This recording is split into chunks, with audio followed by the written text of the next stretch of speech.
Hi everyone. I am right now live in Duke Studios here in Leeds. Happy Ada Lovelace Day 2020, everyone. My name's Natasha Sayce-Zelem, and I'm one of the heads of technology at Sky in Leeds, but I'm also the founder of Empowering Women with Tech. We're delighted to be presenting this Ada Lovelace Day event to you today. Thank you so much to our partners, Sky and Leeds City Council, who've helped make this happen, and to our event organisers, Consume Comms as well, who've done lots of amazing work behind the scenes. So Empowering Women with Tech is a non-for-profit that I set up about 4 years ago to just get more information out there on all the awesome things that are happening in digital science and technology, to inspire many more people to get into the sector, to educate more people about what is actually going on in the sector, and also to allow people who are already working in it to thrive. And, you know, one of the things that we do is we have all of these inspiring events, but we also have a mentoring scheme to give people a leg up and to give people role models that they can actually learn from day in, day out. So if you'd like to find out a bit more information about Empowering Women with Tech, just go to Empower with Tech on Twitter. So our event today, we have an absolutely phenomenal lineup of speakers for you today, including two absolute personal role models of mine, Helen Sharman and Dame Stephanie Shirley. We have a hashtag, which is Ada Role Models. So please follow us throughout the day on Ada Role Models on Twitter and all the social channels, and send us any questions, any comments, any feedback, and I'll be able to read out some of this live on air. So from me, I wanted to kind of talk about a personal journey for me. 2020 has been tough. All of us have had our own personal challenges. You know, for me, it has been, you know, working from home. I had two young children. I have a 6-year-old who basically didn't want to homeschool unless it was to learn about Minecraft. And I had a 1-year-old who is pretty much a mountain goat with an uncanny ability to find felt tip pens. We're in weird times, but it's genuinely given us all time to reflect and to take some action. You get time to think about the small things. I did the whole sourdough starter thing. I got genuinely giddy when I found a bag of flour in a supermarket through lockdown. I started a vegetable patch. My husband kindly told me the cost breakdown that each vegetable that I managed to grow cost about £30 each, but I don't care because I grew stuff. I did nearly 8 whole minutes of a Joe Wicks workout one day. I mean, thrilling stuff here. But it also gave me time to think about the big stuff. So I'm going to talk to you about toilets. Yeah, I said toilets. I cannot wait to go to a gig. This is probably the longest I haven't gone to see live music since I was probably 14. And I was talking to a friend the other day about going to see LCD Sound System last, and how I gambled going to the loos on a bad song. Because that's what you do, right, at gigs. You wait till there's a song that you're not that keen on, and you go, right, that's it, I'm gambling, I'm going to go to the toilet at this point. And the queue was unbearable, and I had to listen to all my favourite songs bass through the walls whilst I was queuing for the loos. And it got me thinking of all the other times at gigs that I've had to enjoy music, literally through walls, due to be stuck in a queue. Women have to queue for public toilets is just one of the examples of gender bias that illustrates how everyday design continues to ignore the needs of women. I am heavily influenced by Caroline Criado Perez, and if you haven't read her book, Invisible Women, you really should. Even though there is a 50-50 division of floor space for toilets, Criado Perez says if a male toilet has both cubicles and urinals, the number of people who can relieve themselves at once is greater in the male toilets than in the female toilets. So suddenly equal space isn't really equal. But the key thing is that women take 2.3 times longer to use the toilet, such as the fact that some women of childbearing age might have to go in to deal with a tampon or a sanitary towel. Pregnant women, I can attest to this, need to make more frequent trips to the toilet. And women are more likely to be accompanied by children or by older people or disabled people. So why hasn't this been considered? Does it beg the question that equality isn't all just about all of us having the same? And in the tech world, the implicit assumption is that men are the default remains. When Apple launched its health monitoring system with much fanfare in 2014, it boasted a comprehensive health tracker. And on this health tracker, it could track blood pressure, it could track steps taken, blood alcohol levels, even copper intake. But as many women pointed out at the time, they forgot one crucial thing, a period tracker. SatNav voice recognition software is historically renowned for not being able to identify female voices or high-pitched voices. I have genuinely been in a car where my female friend driving me has had to speak in a lower voice to get the SatNav to pick up what she was asking. These gender biases, designed consciously or unconsciously, are rampant. From smartwatches that are too big for women's wrists to voice assistants that only give advice for a heart attack from a male perspective, there are increasingly numbers of female-led tech companies that want to cater for women's needs, but they are seen as a niche concern and struggle to get funding. But this isn't just about gender. Technology used in self-driving cars has a racial bias that makes autonomous vehicles more likely to drive into black people. Researchers at the Georgia Institute of Technology found that state-of-the-art detection systems, such as the sensors and the cameras used in self-driving cars, are better at detecting people with lighter skin tones. That made them less likely to spot black people and stop before crashing into them, the authors noted. So on Ada Lovelace Day 2020, I say to you, the future needs to be written for all of us, by all of us. Once your eyes are open to this stuff, it can't be shut. Being in this pandemic, it's given me more time to reflect on what makes me happy and to think about the small stuff and the big stuff. I have 2 young daughters. Whilst the future is yours and mine, it's also theirs. I want to stop accepting solutions that are badly designed or ill-fitting or don't actually meet all of our requirements. Call out things that are wrong and poorly designed, or better still, set up your own company and solve the problem yourself, as others aren't noticing it, potentially because it's not a problem for them. There is a huge target audience waiting for something better. This is the time for us to be heard, but it's also the time for us all to help. Support indies, startups, and entrepreneurs who are listening and offering a better alternative. Now more than ever, they need your support to remain and to thrive. This doesn't just need to be in purchases, but through amplifying their work through your social media channels, as a role model yourself. This is why events like this matter. At work, make sure that your teams remain diverse in the way that your products and services are not only designed, built, but also tested. And if you know that you have issues in diversity, work with local groups who can represent those community interests and make sure that the products are properly considering their needs. Ada Lovelace herself was absolutely incredible, but she was a wealthy and highly educated woman. How do we make sure that diversity also covers people who potentially don't have a degree background or have a squiggly career path like I do? And if I leave you with kind of one final thought, I got into the tech industry with a lot of luck. I had a totally squiggly career path of working as a music photographer, working in film and television, working in local government, and going into tech. Okay, I could code, but I needed somebody to give me a break. And right now, quite a few people may be going through a really hard time right now with redundancies. And the tech industry is one of the industries that will weather the COVID pandemic the best. So when you're thinking about hiring, or if you are thinking about being a mentor, now's the time to do it.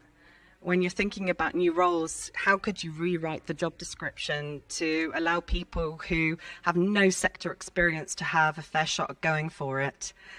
If you've never mentored, we have a mentoring scheme at Empowering Women with Tech. We want male, female, they mentors to support people who are wanting some help, which is what we need to do right now.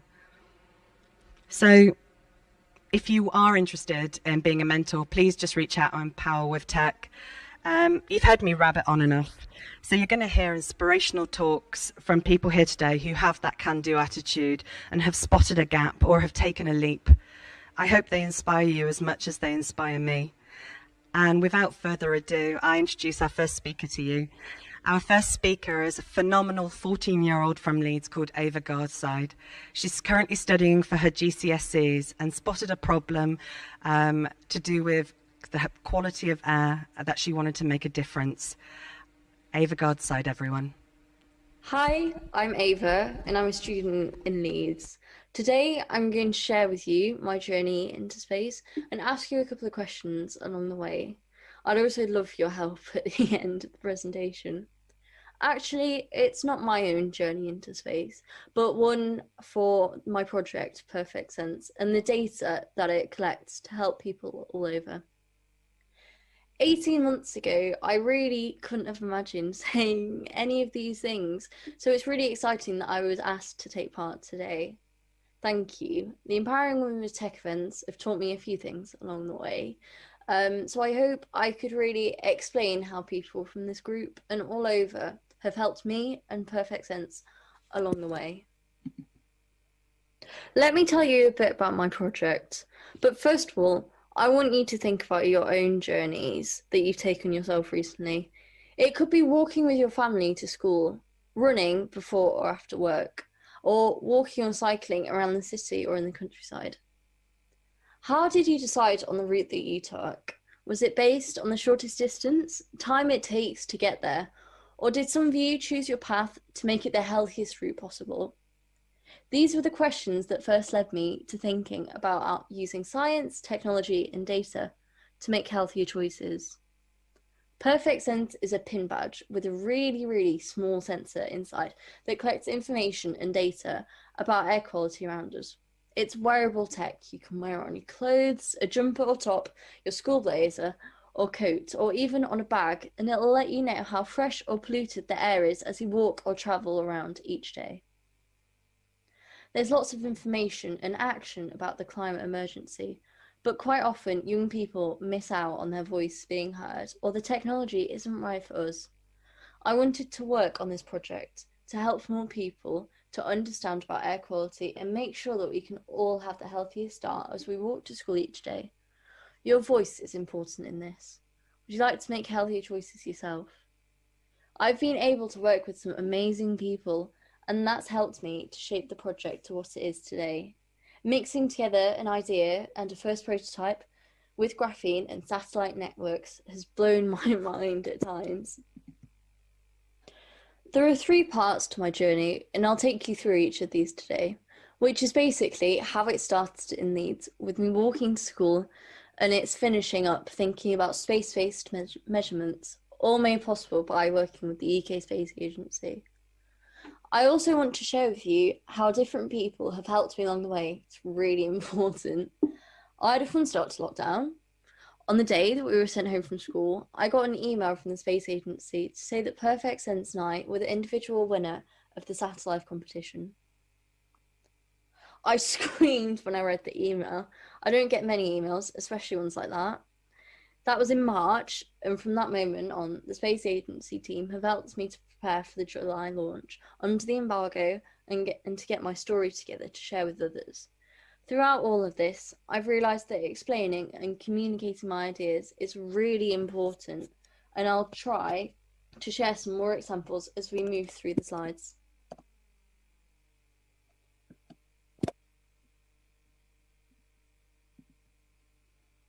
My journey starts in Leeds, where I live. I realised that my friends and I weren't able to make healthier choices on our way to school using air quality like data scientists do.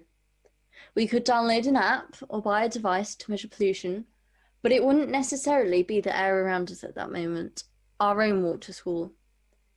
If I could build something myself, then I'd be able to learn something about science, data, and programming along the way. So to also give friends the same chances to learn about how data can help them to make healthier decisions based on their own data sets. You can make decisions about changing your route or where you stand on the pavement from your own data, and that you can breathe the air and that you can improve the air that you're breathing. Have you ever wondered if a side road is healthier than a main road? What happens if you step back from the curbside while you wait for the pedestrian crossing to tell you to go? Is one side of the road healthier to walk on than another? Have you ever worked it out by collecting your own data, making changes to your route, and knowing that you can make the right decision? That would make perfect sense. That was my starting point and an invite to the Business and Science Conference in Leeds last year. Through their innovation competition for schools was a huge moment for me. To get there, I had to share my project idea, which at that point was already a thing, but very different to the pin badge it is today. My English and textiles teachers were really helpful and supported me after school to help me get the messaging and design right for my project. I wanted to create a textiles project that was more sustainable by upcycling jeans and other fabrics to create a vintage fashion piece. And there is probably the right place to take a step back and think about the people who have inspired and helped me with the STEM side of things. My teachers have always been brilliant at giving me opportunities to get hands-on with science and tech, to make it relatable and enjoyable. Even in primary school, hobby half days were great because we did lots of STEM projects with our class teachers.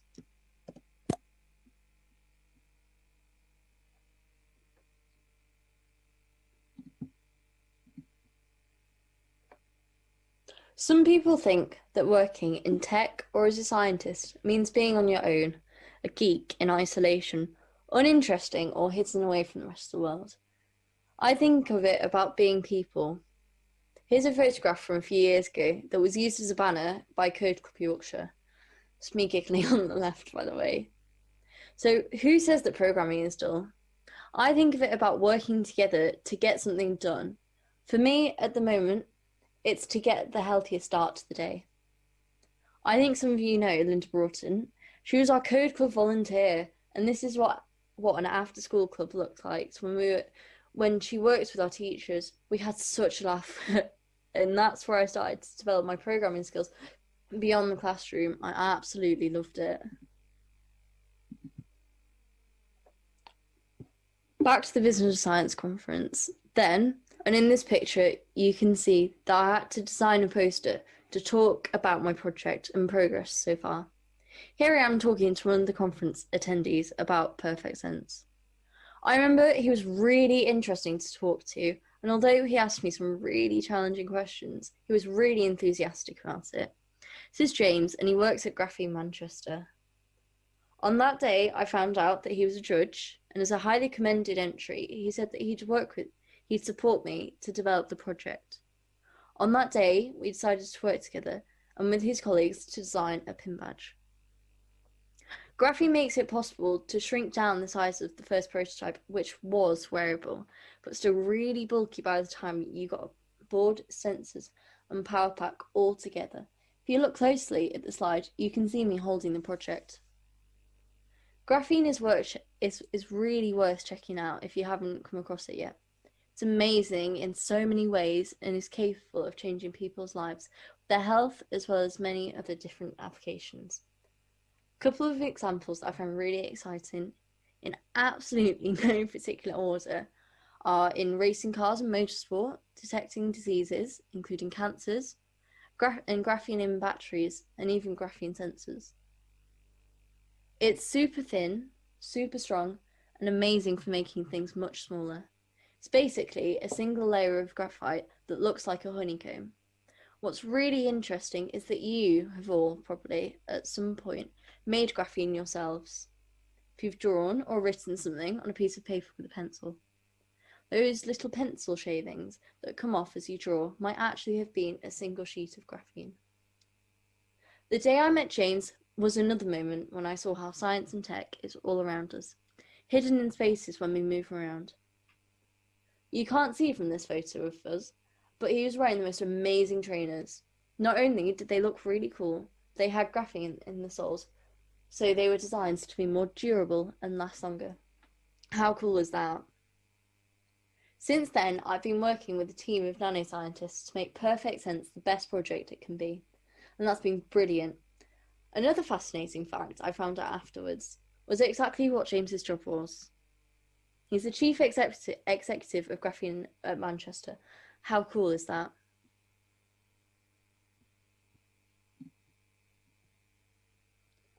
Part 2 of my journey is all about me travelling to Manchester to meet the team at Graphene and designing a stand to share at the Youth Industrial Strategy Finals held at the Big Bang Science Fair at the NEC in Birmingham. Well, until the pandemic changed things ever so slightly. Well, completely, really. Working with the Graphene team has been really amazing with our shared belief in the project. It was great to visit the Innovation Centre, take a tour of the building and find out more about how and what people work on there, and start to plan out how we could make a pin badge, what the design could look like and how it would be powered. At this point, my form teacher's help has been making a really big difference too. As a science teacher, he knows about graphene and can explain what I'm doing to my head of year to get me a day off school. He's also learning to program himself in Python, so although he didn't give me the answers to what I was working on with the Manchester team, he was able to talk me through the errors and ask me questions to help me to work it out myself.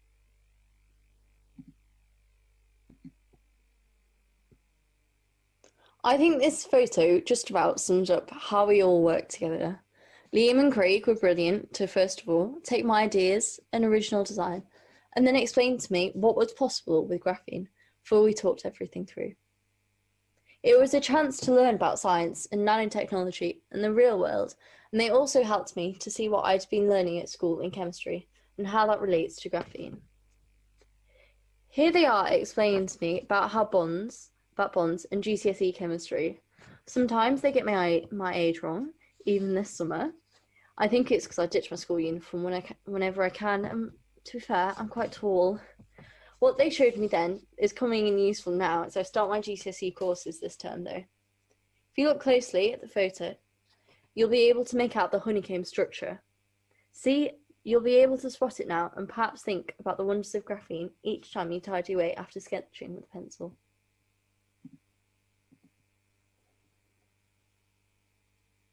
Look what's possible when you sit down as a team and talk about your ideas and what you want to achieve. Something fashionable and well designed. Something that teenagers can and will wear, and adults of course too. Something that can grow, expand, build as a collection. Something that's exciting, innovative, super exciting, that's made with graphene. Something that does what you want it to do, help us in our health. The designs here are examples of what's available at the moment for pin badges. The 10 at the top left is my new, what I like to call my COVID badge for school. It helps our teachers to know what year we're in from a distance in the corridors.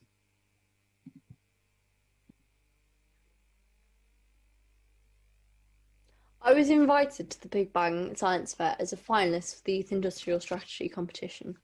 A couple of days before I was supposed to travel, COVID changed the plans and the finals were delayed and switched to online.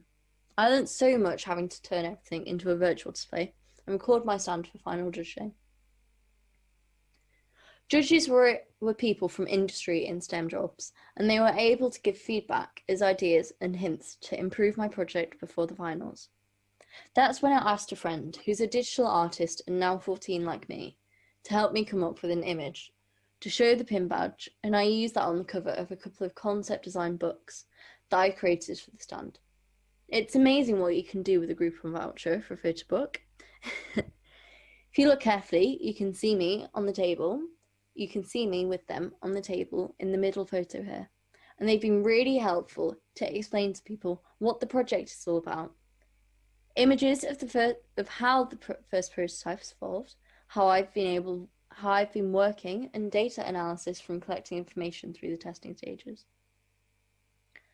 Virtual judging from uploaded video was an experience in itself and a great boost for my confidence in speaking in front of a camera, as well as my writing skills to share the main aims of my project.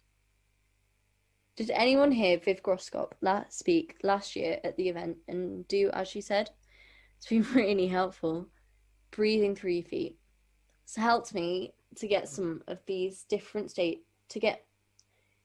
really helped me to get through some of these different stages and believe I could actually do it. When I look back at any of these photos, I can see me breathing through my feet. I don't know if you can notice.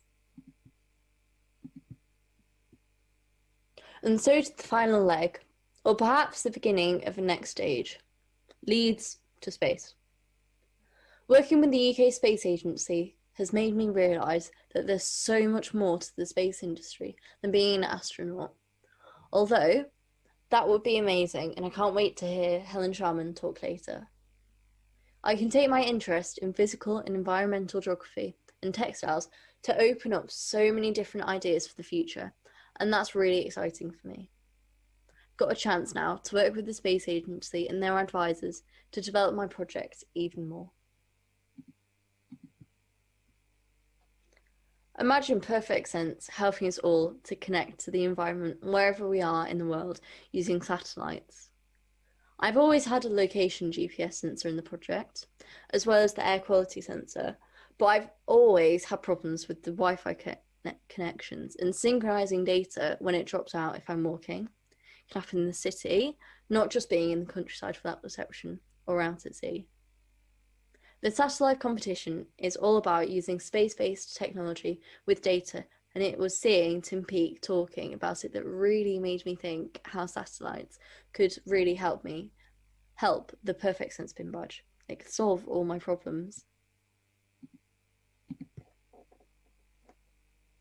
Planning with the Space Agency and making a video for launch day all helped to prepare for the questions and interviews over a week in July. For 2 days definitely, I stood up and breathed through my feet. The interviews were fun. I got to speak with Anna Foster a couple of times on Radio 5 and other stations, including Leeds and LBC. Each time I learned something new from the whole experience. Graham, one of Zoe Ball's producers, came up with really great suggestions for the project that I'm not going to reveal just yet. She had another producer who helped me to be more confident for the interview too. Her advice was to think of Zoe as the really nice and chatty lady that you meet at the bus stop. It's really great advice. And at the end of all that, the Space Agency sent me another one of their emails. This time with the listening figures for those who had heard about my project. 5.1 million listeners heard me giggling and talking about science, technology, and a pin badge. I still really can't believe it all. So that's where I'm up to. This month, I'll be meeting with the Dragons at the UK Space Agency in Harwell, who'll be guiding and supporting me to move forward again. Can't wait for the next part of the journey to start. I'm going to ask you for my help in a minute. I'm going to finish now with a few thoughts about what I've learned. I've learned that science and tech is all around us, can seem invisible because it's hidden as we move around. And support can sometimes be hidden at first, and it comes from lots of different places for me, in and out of school. Remember, it was my textiles and English teachers who first gave up time to help me launch Perfect Sense. And thank you for those of you here that have already welcomed me into this group and helped me over the last 18 months. It means a lot. Enjoy what you do and do what you enjoy. And that's what you'll be working on. And that's when you know you'll be working on something that's perfect for you. Above all else, hold your head up high and breathe through your feet. That'll get you through most things. Thank you so much for listening. If you have any questions, it would be really great to hear from you through the project's Twitter account. I wonder if you could help me too. I'd love to hear your thoughts and feedback about Perfect Sense. They'd be really useful for when I meet the Dragons that the UK Space Agency are bringing together later this month near Oxford. They'll be helping me to move forward and into the next stages of development. Can you help with your own thoughts about a range of pin badges to sense the environment? They're collectible, aren't they? It's me getting ready for the what's next question. What are your thoughts on nanoscience and pin badge technology that help people work out their healthiest route to work or school? Is there any mileage in that as a project idea? You see what I did there? And how can satellite data systems change life on Earth? How do you think it can change the world? If that's interesting and relevant to you, I'd love to hear your thoughts. Thank you. Wow, that was an absolutely incredible talk, Ava. And to those watching, to remind you, she is 14 years old. She is still studying for her GCSEs right now. And it's absolutely incredible the journey that she's taken so far. And the self-belief and the confidence and the can-do attitude that she's got, it's absolutely amazing to watch. We've had amazing feedback on Ava's talk.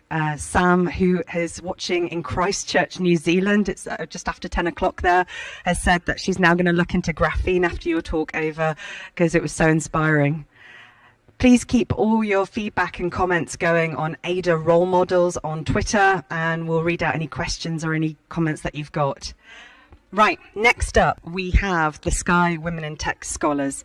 Sky have been absolutely brilliant and really pushing the boundaries on how addressing inclusion and diversity in business. And the Women in Tech Scholars is a scheme where 5 women get the opportunity to get £25,000 worth of funding to develop their idea. And you're going to hear from the 5 winners from last year. We've got Colleen, Mary, Olga, Rachel and Rebecca, and they're being interviewed by Debbie Foster, MBE, founder of TalentChat Charter. And it is an absolutely inspiring talk, talking about some of the challenges of setting up a business, about self-belief, some of the challenges with COVID around isolation and loneliness, and the fact as an entrepreneur that you might be working by yourself. It is a really insightful talk. So over to the Tech Scholars. Hi, my name's Debbie Forster.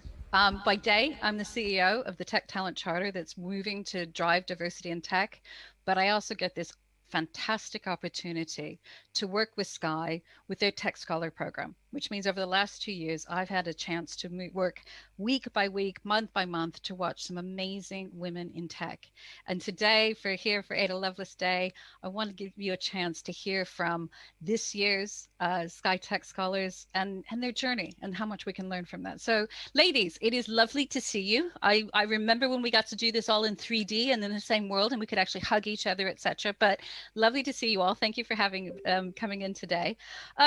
Let's kick things off, and I'm going to ask each of you to introduce yourself as a woman in tech. And I want you to play with that a bit, because I think for a lot of people who tune in for this, who listen, we often apologize for ourselves. Oh, I'm not really a woman in tech. You're women in tech, but you have really different journeys that mean you are a woman in tech. So I'm going to go around, ask each of you just for a couple of minutes. I'll cut you off, you know me. But in a couple of minutes, tell us what is your journey that has made you a woman in tech and brought you to our doors today. Colleen, will you kick us off, please? Sure. Thanks, Debbie. I'm delighted to be here today as well and to be with all the scholars. So my name is Colleen Wong. I'm the founder of a company called Tech64. My product is called My Gator Watch, which is a wearable mobile phone and tracker, which I developed about 5 years ago, especially for children. Now, in terms of being a woman in tech, I never had any experience actually or education in technology. I studied business, I studied law, and I kind of stumbled upon being a woman in tech, really. I was with my children. I have 2 of them. They're now 5 and 6. I was with them when they were newborns, and we were just running around at a farm, and I noticed a mom looking around, for her child. And it was at that moment where I had the idea, why don't we have something that a child can wear that doesn't have access to the internet, but where we can stay connected? And that's really where my journey in tech began. And for me, being in tech, what it means is just learning about technology every day. For me, that is exciting. I didn't know very much about technology. And then to talk to entrepreneurs in tech, talk to other people who work in tech, for me, that's been the most amazing. Fantastic. And for me, that's about being, a woman in tech. Yeah. Brilliant, Colleen, thank you. Mary, kind of similar in a sense of we forget that sometimes being in tech means we work with hardware and stuff and create and make stuff. Mary, talk to me about your journey and how you became a woman in tech. Yeah, well, no more than Colleen. I kind of just stumbled upon it really. So growing up on a farm in the west of Ireland, myself and my sister would have ran into different problems and encountered difficulties in doing just the day-to-day jobs on the farm, and we went about coming up with solutions to that. So our first product, which we developed a number of years ago, was our sheep marking gun, which just makes applying marking fluid to sheep a much easier and simpler process. And then it went from there. I think when we originally developed that product and saw that just a simple hardware product could go about in solving what was such a big problem.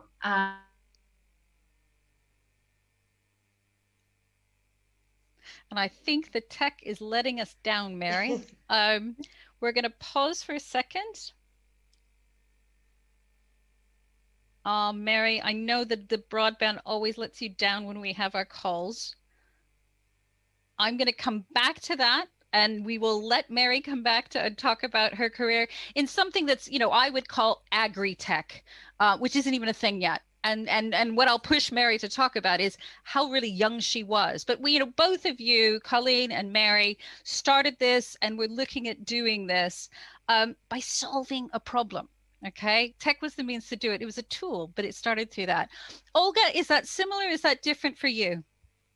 I think it's a little bit similar, but a little bit different at the same time. So my name is Olga, and I'm CEO and co-founder of Museumia, a virtual reality educational app that encourages children to explore the world of arts and culture. And for me, my journey started when I was starting my master's degree after a curious incident that happened the same summer. So I had an 11-year-old brother who came to visit me in London. And one day, as a very responsible sister, I took him to V&A to see Botticelli reimagined, and I was just so excited that me and my brother are gonna bond over art, and that never happened. We got into the V&A museum, and Botticelli exhibition was incredible, but it wasn't something that could really capture the imagination of an 11-year-old. So he ran away from me, and we didn't speak for 3 days. And I think when I started my master's degree, I kept on coming back to this incident thinking, is the problem in my brother, in me, or in a way we are showing the information and encouraging children to actually have a dialogue with culture and with art and with history? And that's how Museumia started. In terms of tech, the first time I ever pitched Museumia was in January 2017. And all I knew about VR was that you need a headset. So I went to Mankind and I bought a headset and I brought it to my first pitch saying, not sure how it works, but this is what you use to get immersed. And that's how my journey started. And after that, it was just all about meeting people who can give you a little bit more information and who can help you to really fuel your vision by adding some technical elements to it and finally realizing it to life. Fantastic. And we'll come back and must ask you at some time what your brother thinks of it. Rachel, do you want to lean in as well? Because I think your intersect is not just tech, it's bringing something together. Do you want to talk us through your journey? Hi, yeah, my name is Rachel Clancy, and I'm the co-founder of Tea Creature Studios, where we make educational games that deal with mental health as a subject matter. And yeah, similar to Olga, I work in the education space, and I come from a creative background. I studied graphics. I more of a kind of traditional creative in that, like, my background is writing and visual work, but I got into tech through game design. I was studying a master's in 2019, and I am a very tech. I'm not the shape of a person who would be kind of a naturally adept at tech. I tried to avoid like learning web design, learning coding, because that was my perception of tech from the outside, is that, you know, it's the computer science side of it. But what I found is that, like, that tech is a medium that lets me get my work out there, and that I don't have to be the programmer. I can be the creative director, but I work with tech as my medium. And I'm a queer woman in tech, I'm a neurodiverse woman in tech. These are all of my like diversity hashtags. And there aren't a lot of people out there. You don't see representation for maybe like ADHD, dyslexia, and that you think that maybe your brain isn't that shape and that you don't do well with maths, you don't do well with numbers, so tech is not a friendly space for you. But I think it really is, and it's just finding out where does your skill set fit within this ecosystem of the things that tech is. Amazing. Perfect. And then, you know, Rebecca, you are this interesting blend that is tech, wasn't tech, is tech. Talk me through your journey. Yeah, absolutely. I have always been really, really interested in storytelling, in how we tell stories, and sort of the effect storytelling can have on people.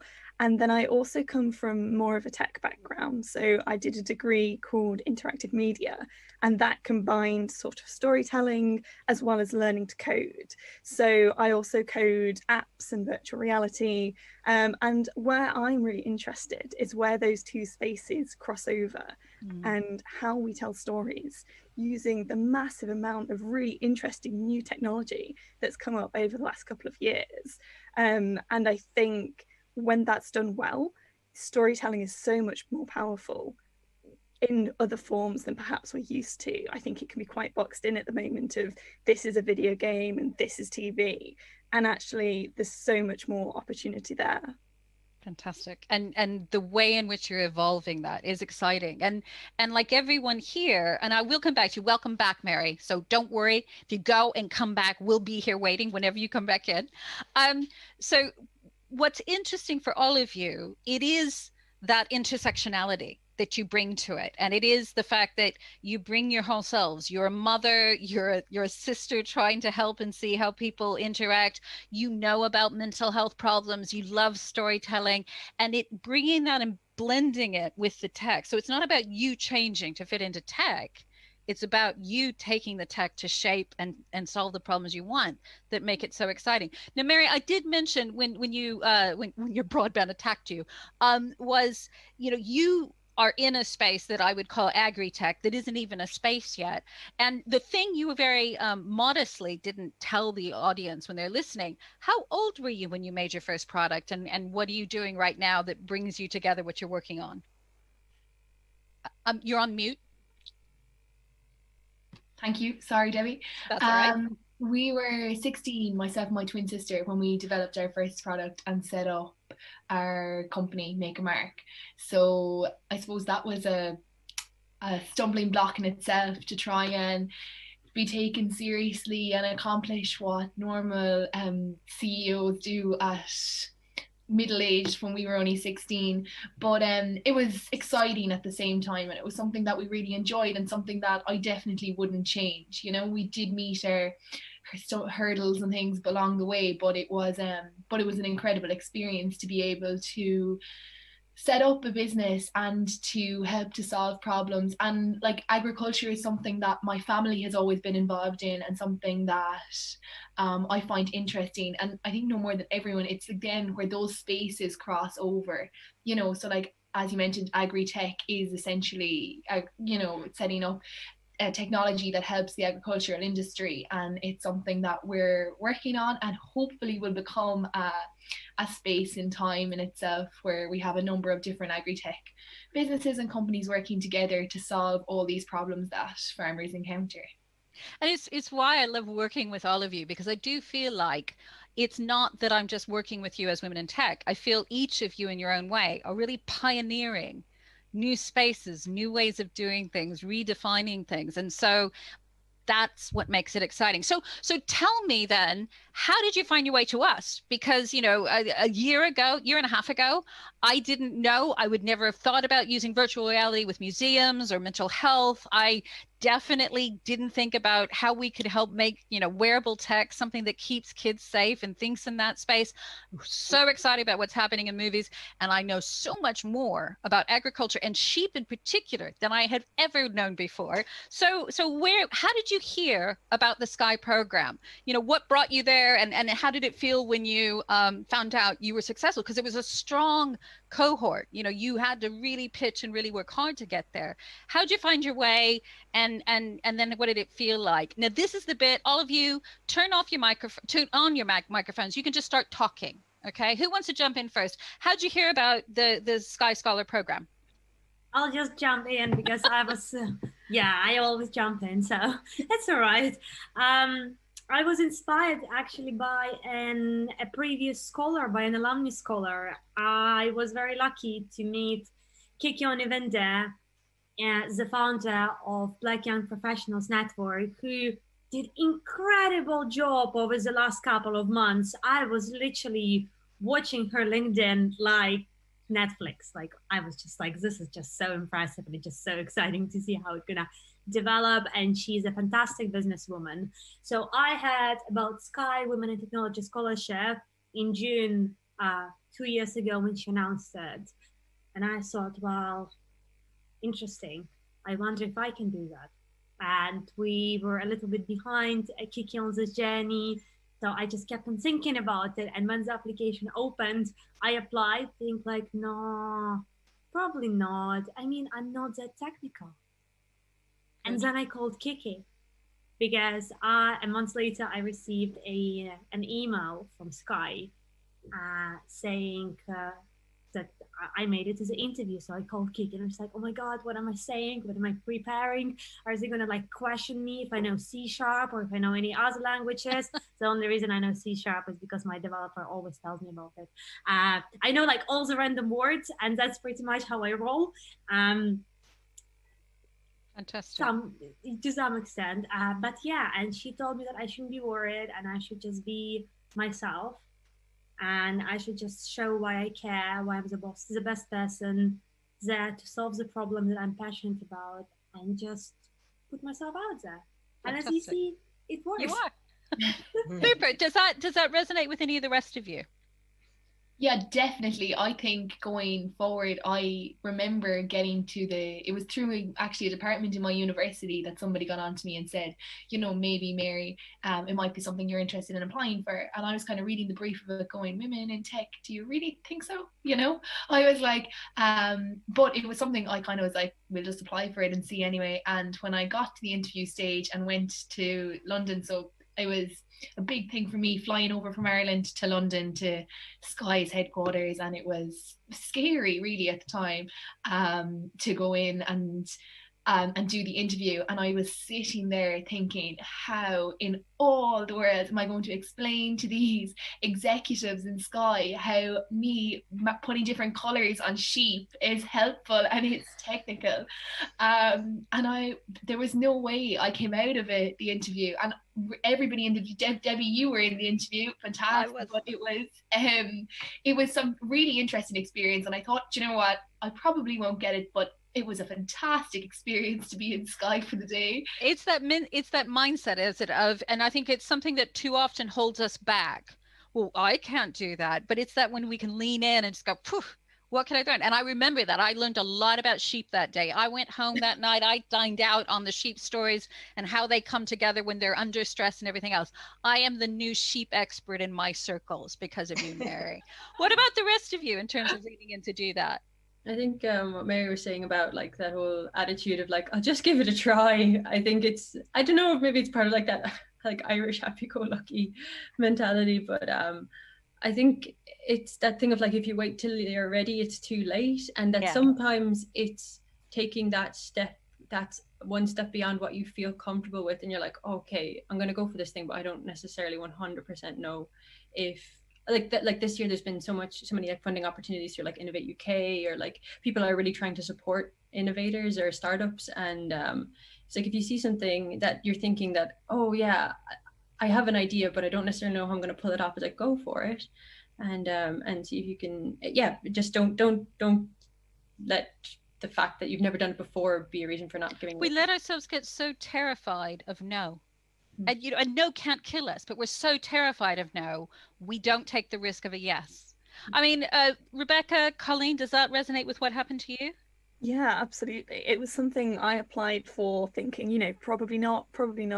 And I think I saw it on Twitter because I had been looking at different funding opportunities.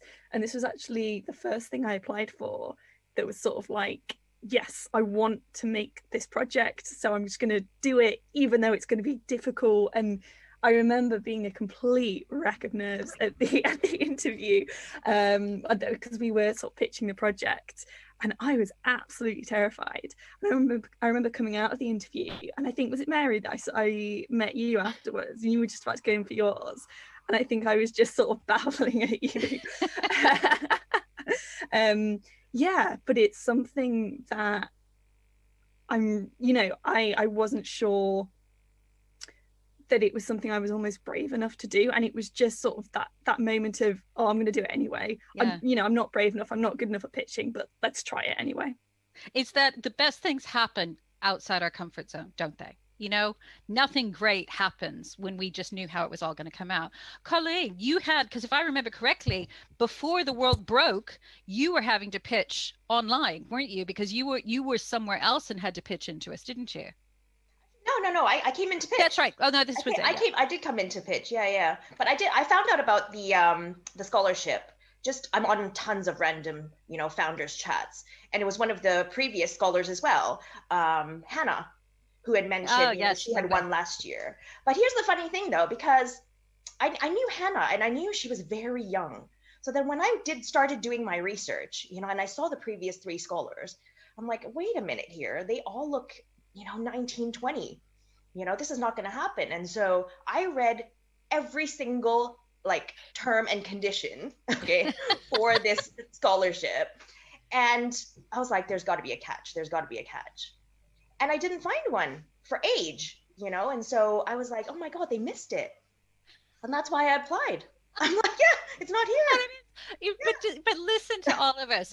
There's something, if we're not careful, our brains look for the reason why we don't fit. I'm not the right age. I'm not the right background. I'm not.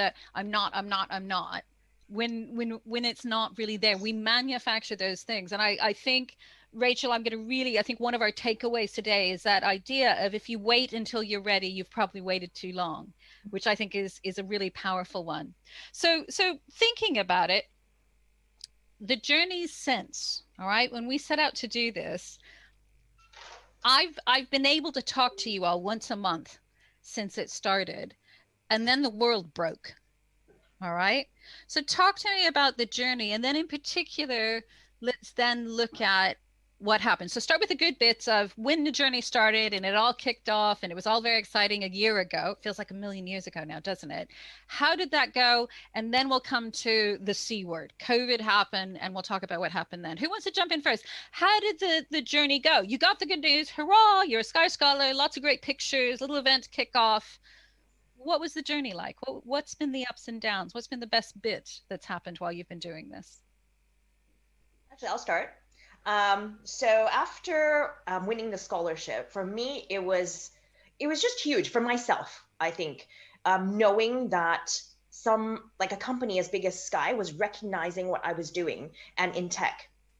And it wasn't even about really just, you know, making me become a bit more confident. I think I did have the confidence, but it was kind of almost like recognizing publicly that, yeah, she's doing something here amazing, you know, and from then on, it was just all the marketing, the PR. And, you know, I never had a proper mentor before. And so having you, Debbie, to be there every single month, and for you asking, you know, how are you? You know, it's actually a huge, huge thing. People don't really ask, you know, people didn't really ask about me. You know, they're like, how's your product selling? You know, how much are you selling? You know, how's your product going? But for me, that was huge because it's hard. It's so hard.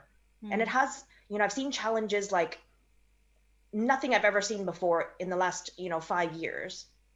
And so coming to your COVID question, because I've seen a lot of these challenges, having done this for 5 years. COVID was, I think, to me, a different kind of challenge. Yeah. So it wasn't as shocking. It was just different. And so I think I was a lot more calm.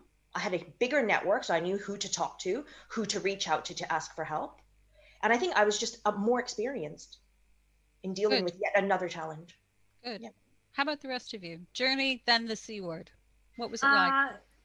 I will start. I actually remember the moment I found out that I won the scholarship very clearly. So with Museumia, with my company, we were in Finland. We were a part of their XEDU educational accelerator, and it was the day of the pitch, the day of UCL most promising startup announcing the winner.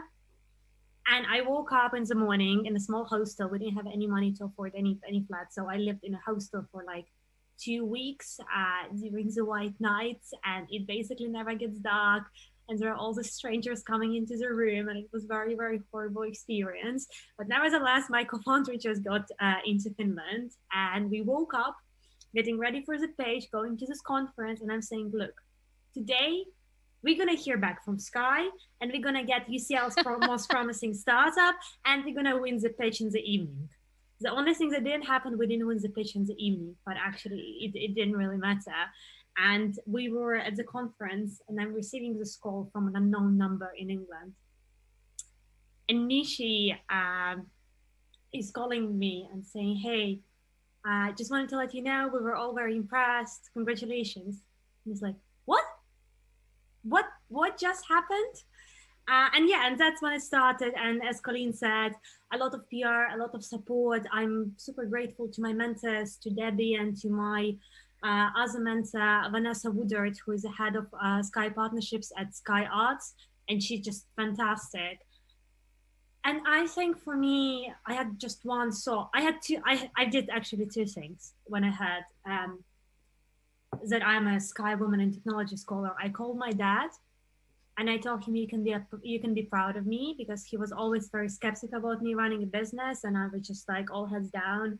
And I was like, you can be proud of me. I'm backed by Sky. I'm Woman in Technology. And he said, I'm always proud of you. And it was very, very sweet. And I think since then, he just started trusting me more with my life.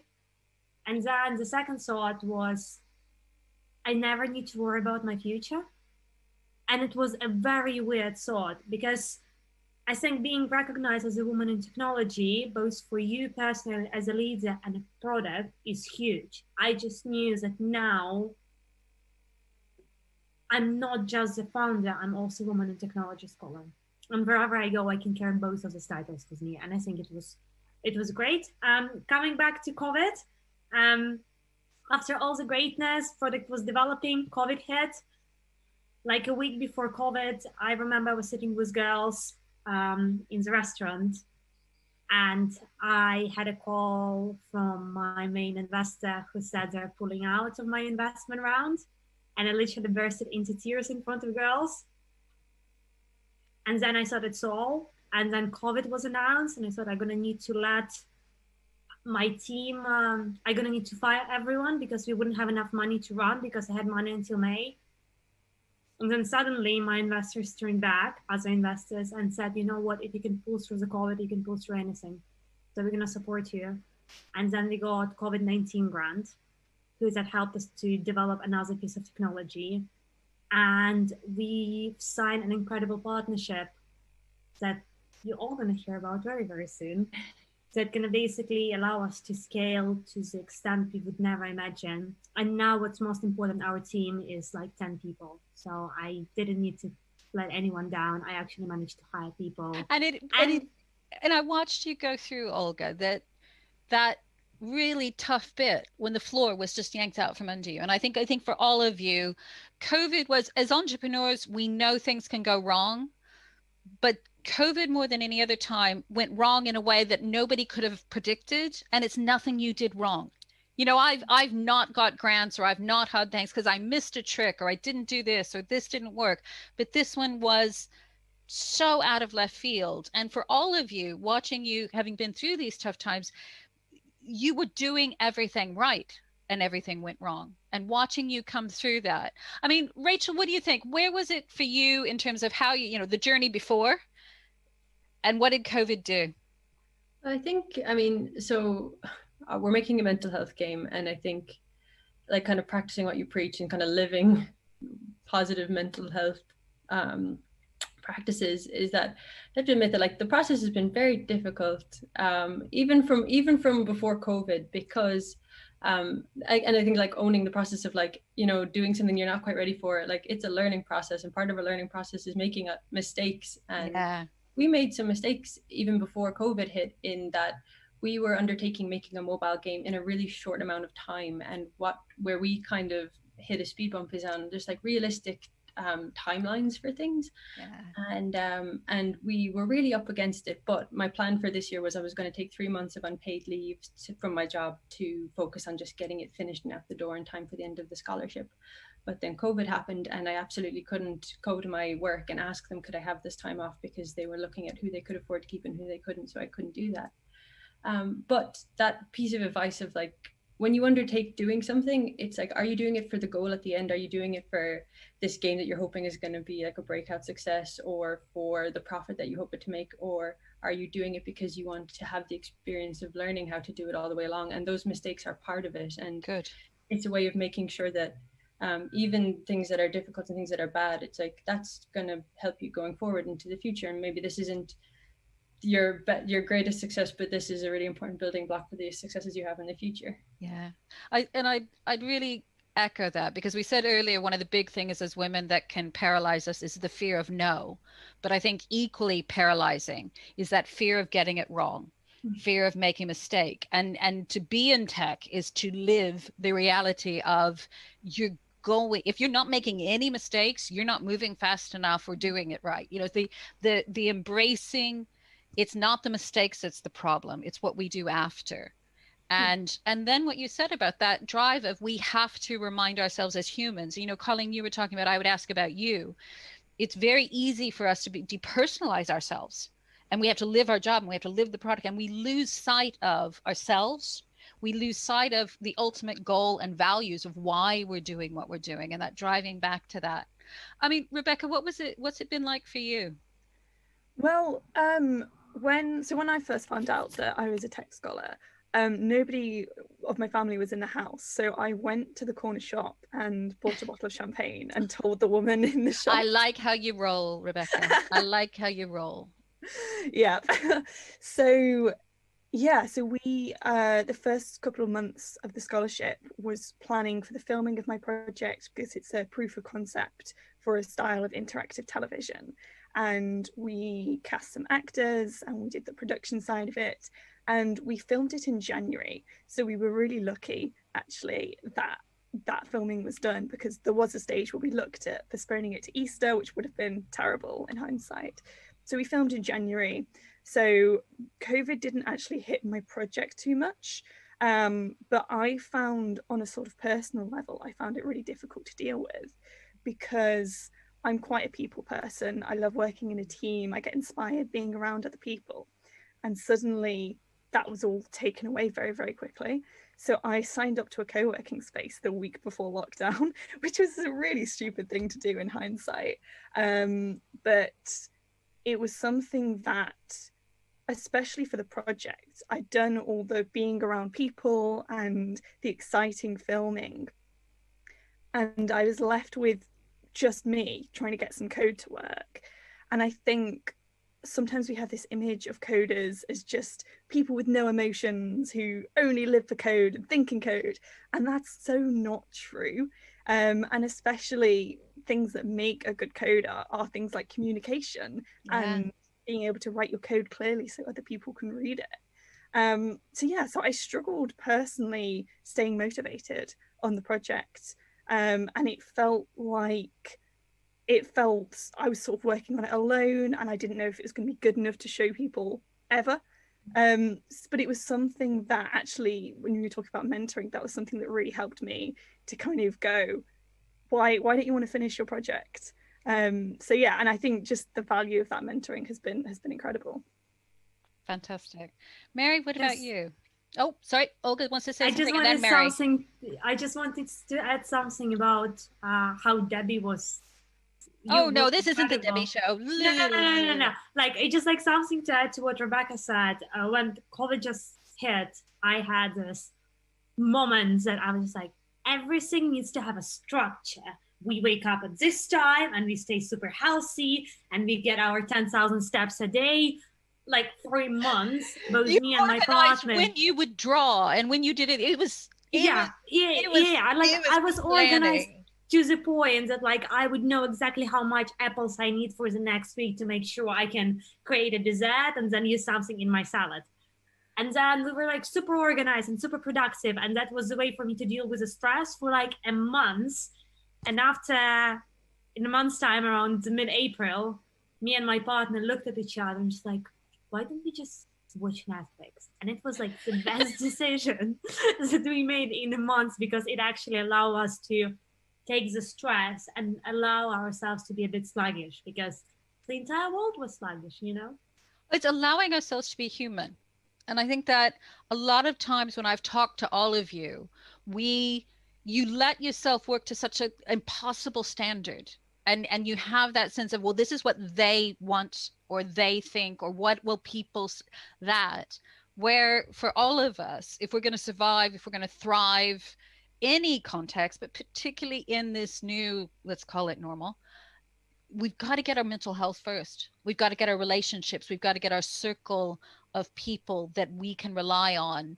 You know, yes, it can be mentors, but it is this wider piece of people we can pull off the mask. We can be real, we can talk, we can hear challenge, we can hear questions, and recharge batteries. We've got to have our people around us that we can reach out to and be willing to reach out to them honestly. Mary, how about you? What's it been like for you? Yeah, definitely. I think since the day it was fantastic news to obviously get that call to say that I have been awarded the Sky Scholarship. And I think no more than Colleen, the PR that we received then going forward was just fantastic, and the backing we got, like marketing wise and everything, and was just amazing. And it really was a confidence boost massively, and I think a major recognition, I think more for myself than anything, a validation of what I have been working so hard all these years on, that it wasn't just, you know, a project that I started as a teenager anymore. It was something so much more that Sky had turned around and recognized. And that was a big moment, I think, for me personally, more than anything else. Just that I was always that person that was like, okay, that's like, we'd win something or we'd meet some big goal, and I'd be like, okay, fantastic, done that, moving on, what's the next goal? And I never really took a moment at all to appreciate how far we'd come, or, you know, where we stood today, and look back. And doing different talks and speaking to you, Debbie, and speaking to the other scholars and things in the weeks after being awarded the scholarship, that was something that we really focused on, was, you know, how I had come from being a CEO at 16 to now being a Sky Scholar at 19 or 20. And it really made me appreciate, you know, the work that we had put in and how it had worked so well for us. But then moving forward, definitely I have to again second Colleen on the mentorship. You know, it was always something that we focused so much on the company and the products that we were selling and how they were developing and how they were selling and everything. And it was never a case that I focused or anybody else focused on me or how I was doing. And I'm my own worst enemy in that regard. Yes, you are.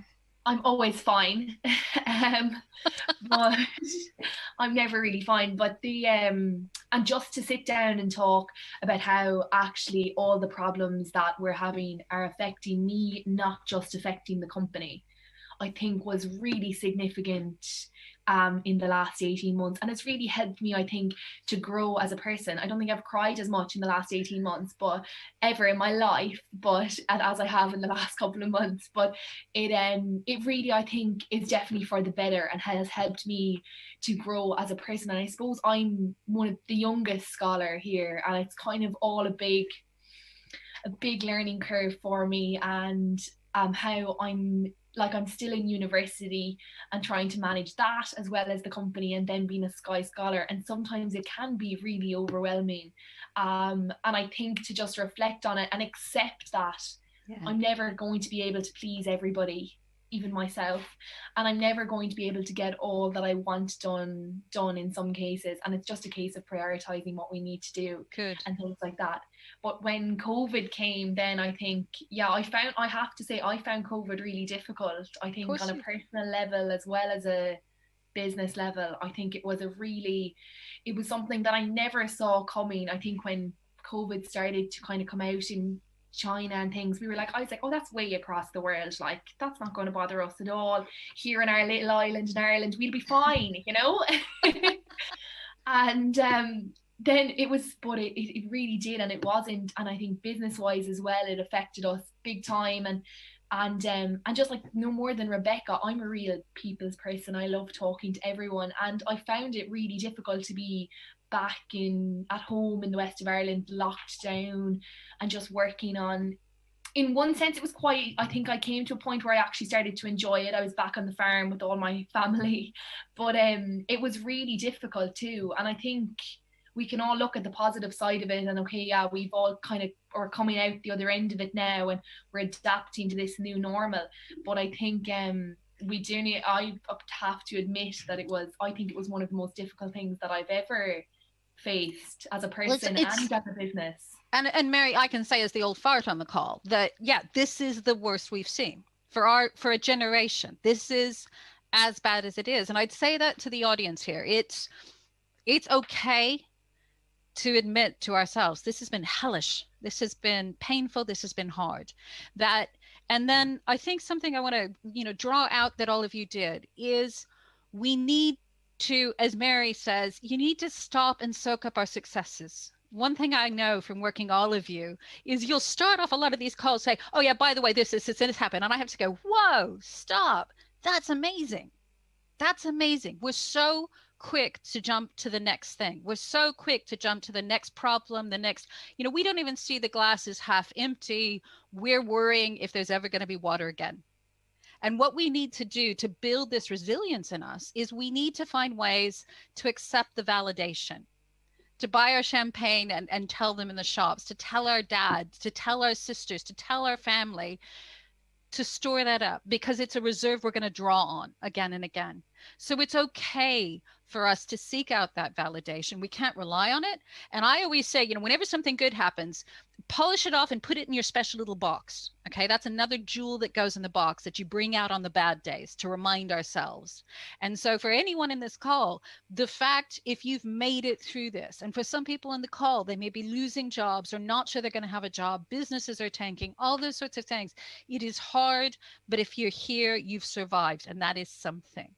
And it is about then finding those people, reaching out to the people, and then it's letting ourselves be human. All of you, I love working with you, but my God, do we make you have some of these plans. You're going to conquer the world, have the room and the house clean, and find world peace by Thursday. And you beat yourself up if you don't. Whereas a lot of time it's thinking, okay, what's the minimum that has to get done?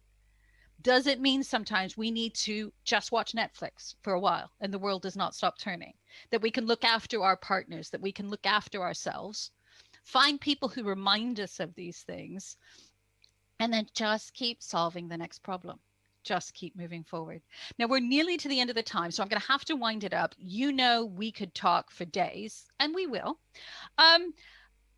Let's think about two things. I'm going to let you do an ask. All right. So you have worked your socks off over the last year. You are amazing women in your own right, but you have your own challenges. I'm going to let you have a chance of what would you shout out to the audience that you need? Because I think as women, we also tell ourselves we can't ask for anything because that's showing weakness, isn't it? We've got to, and this is not just your 30-second elevator pitch. This is what you need, and you shout out to the world. But then I'm going to ask you to give something back. I'll ask everybody's ask. You get one ask, okay? I know some of you will want to do two, but give one. Two, what's your offer to the people who are watching this call? Either the women who are in tech and times are tough and they want to take it up a level, or there's women who are out there thinking, God, I could never be a woman in tech. I need one bit of advice. Everyone got your homework? I love setting you homework. Okay. Okay, who's going to jump in with their first ask? What's your ask? Okay. Well, so I, thanks to the Sky Scholarship, have a really great proof of concept of interactive television. It's so cool. Thank you.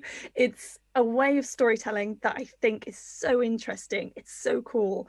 And I'm looking to get it to a wider audience. I'm looking for people who are interested in interactive television, whether that's a production company, a writer, anyone who wants to do something great in this space. So if you'd like to see my proof of concept, or if you think there's something you could give to bring that to a wider audience, I'd really love for you to get in touch. I think my Twitter handle should be visible. Yeah, so anything interactive storytelling, let's do something really cool. Super. Next. Just for the month of October, my partner and I are going to be kind of, I guess, broadcasting some of the development process on our Instagram. So if anyone wants to follow me at Tea Creature Studios, we're just as a kind of a way of keeping ourselves motivated. We're going to start kind of sharing out artwork as it's created. Yeah, if you want to check out the posts of kind of the work in progress and give some feedback, that'll be amazing. It's an amazing game, and I can't wait to see the finished product. Who else? I'll go. So although my product is a wearable mobile phone, well, I started for a wearable mobile phone for children, what has evolved over the last few years is that a lot of the elderly, are actually buying my product. And so especially during COVID, more and more of the elderly who were staying at home, they needed a safe way to communicate with their families. And so it was amazing because during COVID, I actually met with one of the world's leading global aging experts, who actually is a consultant to the World Health Organization, and we've actually become partners. And so my ask here today is for anyone who's interested in investing in potentially a product that could really revolutionize aging and dementia care. And do it independently, giving them real independence, etc. It's a really exciting direction for your product. All right, Olga? Wow, I always have a lot of ask. I'm like, I think that's why I know it's you're the one why I said you can only have one, baby, just one. So I think I will follow up with the Colleen ask. Actually, we are getting to the new level of helping children all over the world to actually access arts, culture, and different social issues that they need to understand at a very young age. And we will be looking to fundraise in the next few months. So please do get in touch with us. And on our website, you can always get Museumia for your kids. The app is free, and in the next couple of months, you will be able to see it as a 2D as well. So please, if you have kids aged between 7 to 12, do play with our app. And Lord knows, with all the lockdown and everything looming, being able to get your kids and take them to the museum from your home is really, really exciting. Mary, can you finish us out? Yeah, no problem. I don't have, I think, too much to ask for, but just definitely if any of you are interested in following along on our journey, my Twitter handle is there if you want to follow along, and hopefully in the next couple of months we should have some really exciting news coming out. So I'd really appreciate if we had that shared as far as possible. And I also just wanted to ask everybody that in these difficult times to look out for each other, and especially those people around you. I think we all have those group of people around us and some might be struggling more than others at the moment. So definitely just to look out for all your friends and family at this time. That's amazing. That's lovely. All right. So I did remember this is Ada Lovelace Day, and Ada Lovelace is about role models. All right. And asking who it is that inspires you in role models. So you may not realize it, but on this call, you're going to become someone who inspires other people who are watching. But Olga, I know you have a view on it, so I'm gonna come to you last.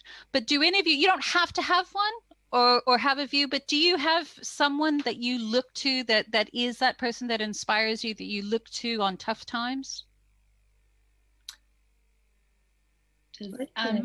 Sorry, Mary, you first.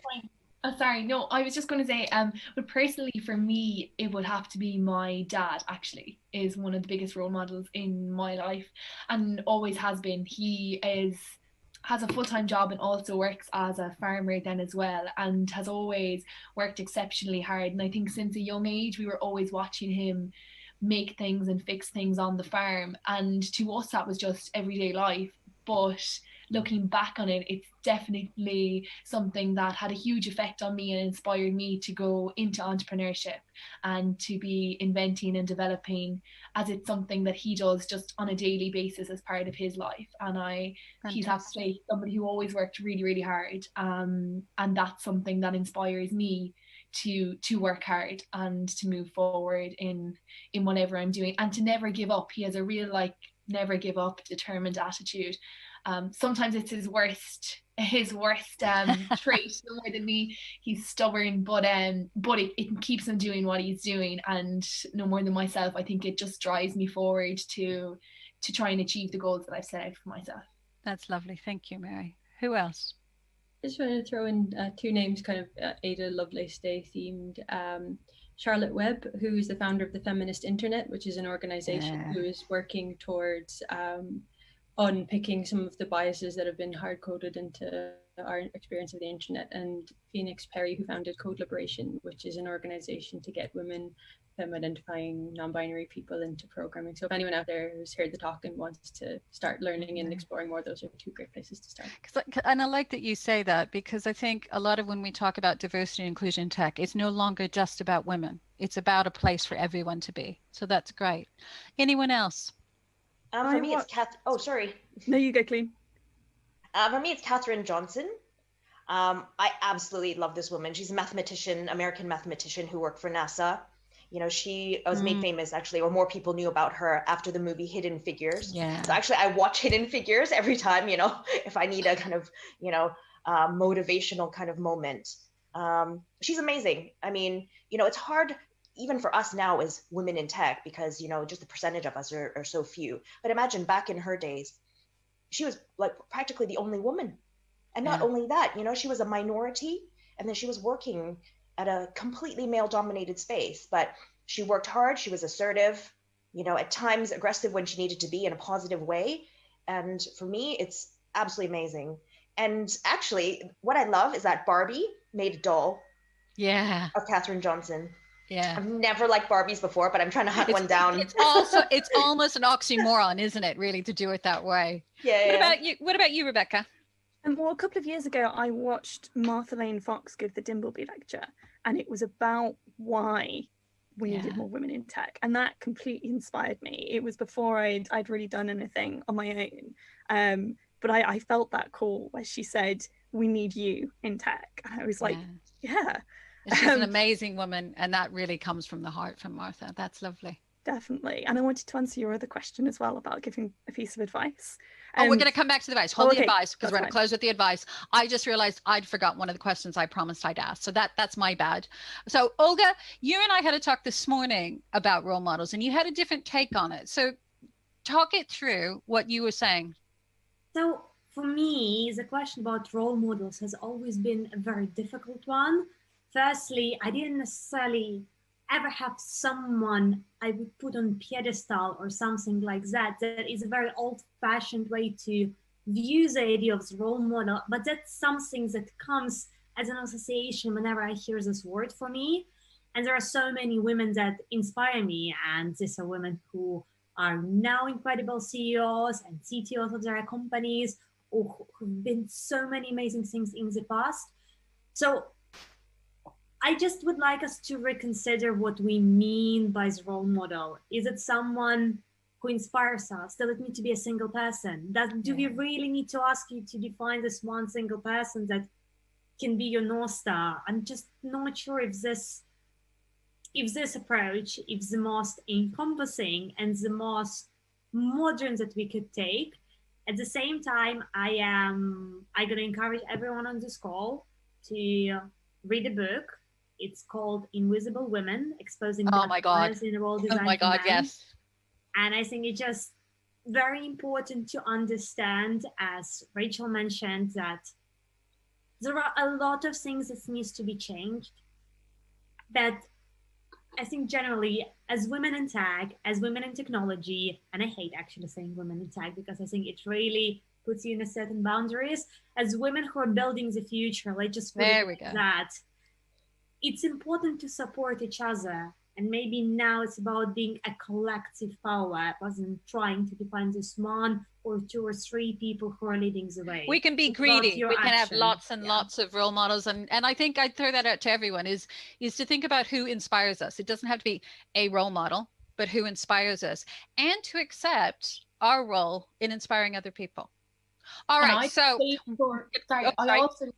Debbie. No, I also just think actually since joining the Sky Scholarship that actually every one of the other scholars has inspired me in one way or, and Debbie as well, and all the different people that we've met among Sky. And I think that's one of the most fantastic things of the scholarship that we've got out of it is, and unfortunately because of COVID we haven't seen each other in person in a couple of months, but I think that definitely is something that helped me massively, and I found a huge benefit from the scholarship was how inspiring all the other people and the scholars on the program have been. And I'm going to start off with the advice. So that is my advice. Look around. There will be people, and by inspire, I mean fill our batteries. Give us that courage, that excitement, that passion, that energy to keep moving. And if we let ourselves look around, we are surrounded by people who can inspire us and move us forward. All right, so we got to keep it short, ladies, or they're going to kill me because we're going to go wildly over time. So we all know we can talk quickly. So, Colleen, can you kick off? We'll do it clockwise. Let's give us one piece of advice, and then we will bid our wonderful audience a farewell. Sure. My piece of advice is to ask for help, no matter who it is. CEO, your next door neighbor, just ask. Perfect. Next, Olga.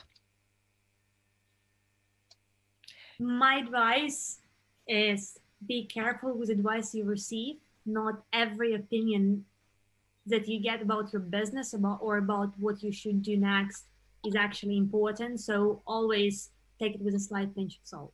Amen, sister. Anytime somebody comes up and says, you know what you need to do, I know what you need to do, think it through. Mary, next. My two quick things would just definitely be, one, believe in yourself, definitely. Yeah. If you put your mind to it, you're capable of doing anything, so believe in yourself. And the second thing, just on Debbie, surround yourself with positive people. There's nothing you can't do if you have the right group of people around you, and that's something I really believe.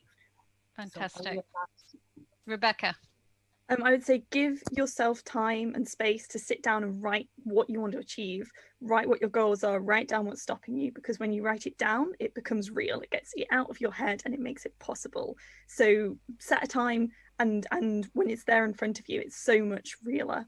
And be brave and make it happen. Fantastic. Okay, Rachel, last but not least, finish us out, dear. Yeah, I think just kind of like drawing together some of the things that have been said, it's that you've got your plan, you've made your paper plan of how you're going to get there, and that's the step where you start drawing on your network of people. Like, go to meetup, like you're trying to figure out, like, how do I even build a network? How do I find my team of Sky Scholars? It's like meetups. There's so many online spaces now, and just go to them, attend them. Maybe someone says something and you think, oh, that person might be someone to know. And even just building friendships can turn into things that become like your base of testers, the person you ask for advice, or just the person that kind of like your working buddy that you can check in with to keep going. So yeah, just fantastic. Connections, networking, all that good stuff. Listen, ladies, you always fill my batteries. You are a pleasure and a joy to work with. I have loved working with you over the last year, and can't wait to talk to you, some of you tomorrow. Thank you to everyone who's here for the event. Ada Lovelace Day. She did it before it was a thing. All of the women on this call have been doing things before they were a thing. You can do this. You can be this. That's what Ada Lovelace Day is about. Thank you so much to Sky for today's event and working with Leeds City Council. And thank you for this Tech Scholar program. It is a genuine pleasure and honor to be part of that. And thank you all of you for joining the session. The world is really, really busy, and there's a million things you could be doing right now. I'm so glad you joined us for this time. So from all of us, ladies, let's do ourselves a Zoom wave. Goodbye. Have a happy Lovelace Day. Thanks very much. Bye. Bye-bye. Bye. Thank you so much, Debbie, and thank you to all of the Women in Tech scholars. That was an incredible discussion. If you are inspired and want to find out a little bit more about the Women in Tech scholars, Google Sky Women in Tech scholars. We've got a website that tells you all about the scheme and the 5 inspirational women you've just heard from today, their products and their journeys. We've had some really wonderful comments through. Claire Winterbottom, Claire Who Code says, if you're not making mistakes, you're not moving fast enough or doing enough. Words I needed to hear from Debbie Forster. Great stuff from all of Sky's Women in Tech scholars. You're all inspiring me not to be so afraid of being told no.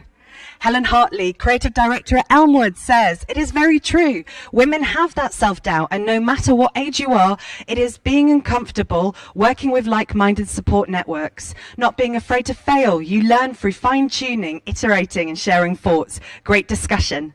Randy School Maths Department says, happy Ada Lovelace Day. We're enjoying watching inspirational Ada role models through the Empowering Women with Tech virtual event today. So keep your comments and questions going. We're on Ada Role Models hashtag, or you can just tag us at Empower with Tech. And again, just a massive thank you to our partners as always, Sky and Leeds City Council, who've made this event happen today. So up next is our next phenomenal speaker. It is Urenna, founder of Cashmere app. She's going to talk to us about the power of community and curiosity. She set up a virtual piggy bank to get more millennials saving responsibly, and her journey is truly fascinating. She has been covered by Evening Standard and Forbes magazine, to name but a few. Let's hear from Urenna. Hi, everybody. My name is Urenna, and I'm the founder of Cashmere, which is an early stage fintech company. And today I'm going to talk to you about how I built a tech company as a first-time founder, using the power of community and curiosity. So a quick background about who I am and what I've done. So if we rewind to many years ago, so I was born in Lagos, Nigeria, about 28 years ago. Come from a very traditional, Nigerian family where, going to school and getting an education is very important. Getting straight A's was also very important. Going to university and then to study a proper degree. Having like a planned career path was very much important. So anything to do with entrepreneurship or just anything that's just away from the norm was never really a thing that was discussed in my family. It was just kind of just very traditional. And for many years, that was all I knew. So even if we look at even with my background, so, I did my A-levels, got my straight A's, everything, did about a year working at KPMG within their forensic department. And then straight after that, went to university, studied economics and finance at the University of Exeter. And I think it was when I was at university was when I started to figure out who I was in terms of what was it that really set my soul on fire, as the phrase goes. And I realized what I saw that I derived a lot of joy from was from building things and from creating things from scratch and coming up with really interesting ideas that had never been done before. So I was very much heavily involved with, university societies. And, for example, I was the president of the Fashion Society. Fashion Society didn't exist at my university until I came in, and we set it up. I was treasurer of the Afro-Caribbean Society.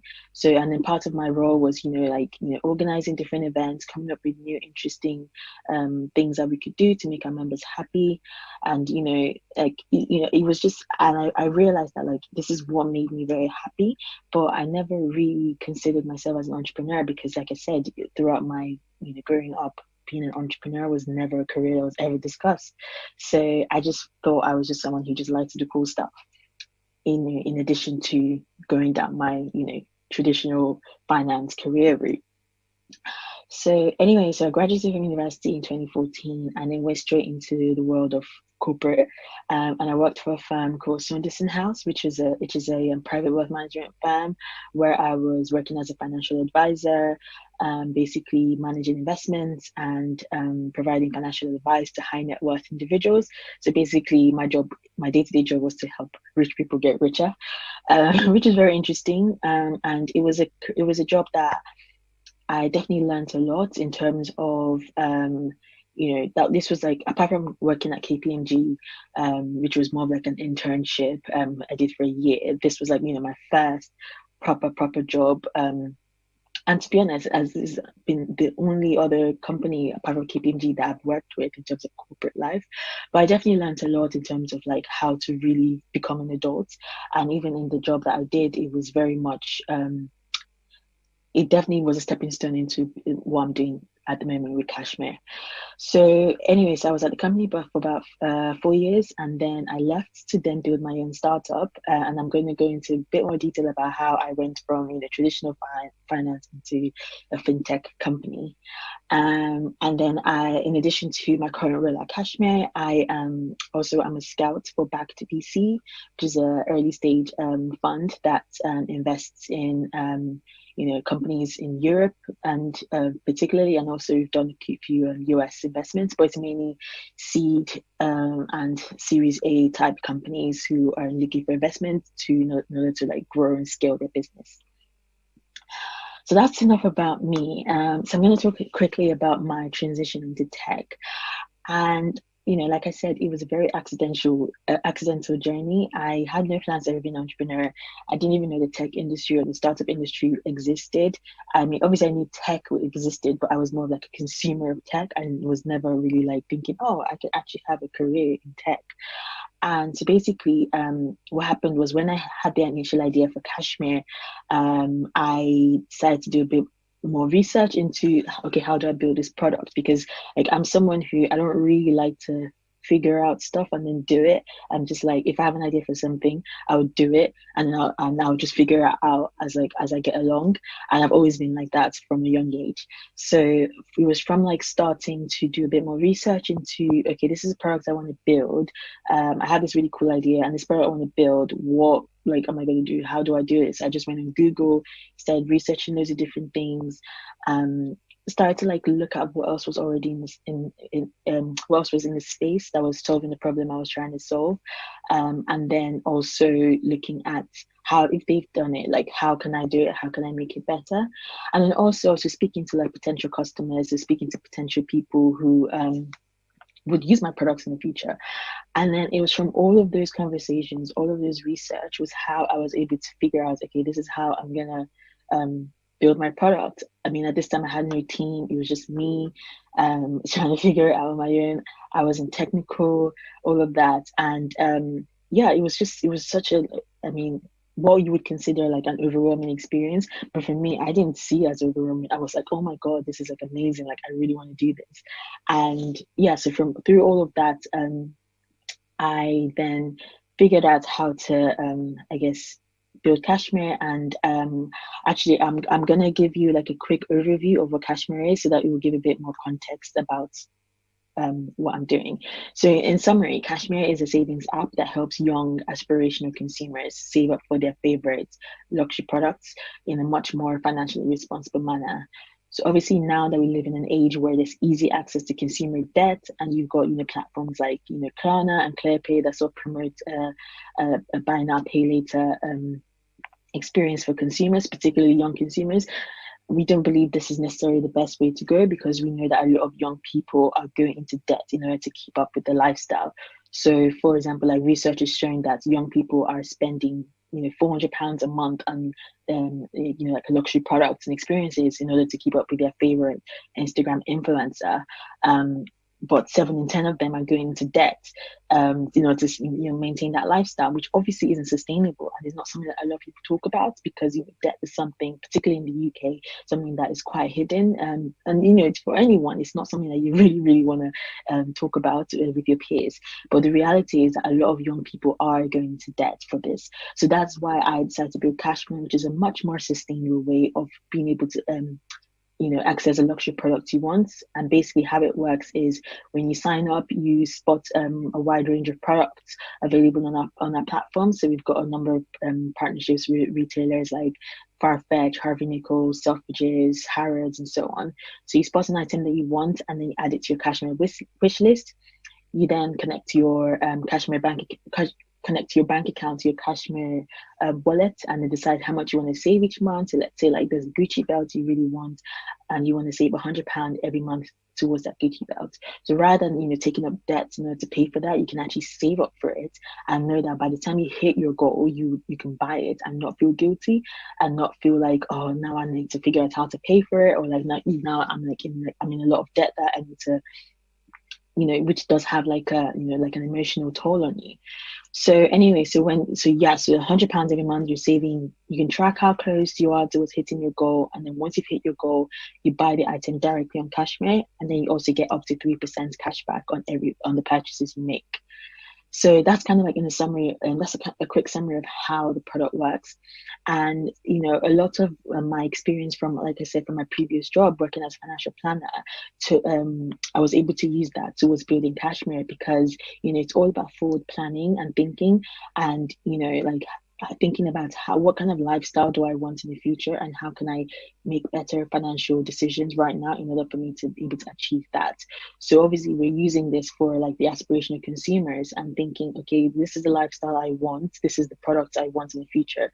What do I need to be doing now in order to have that item, i.e., how much should I be saving each month? And and the whole point of it is that we shouldn't be promoting instant gratification, especially for young people, because there's just so much out there. Like there's so much pressures to keep up. There's so many brands are always advertising all their products and all that, and it's so overwhelming, and it's causing a lot of young people to make bad decisions, and we're trying to change the narrative around that.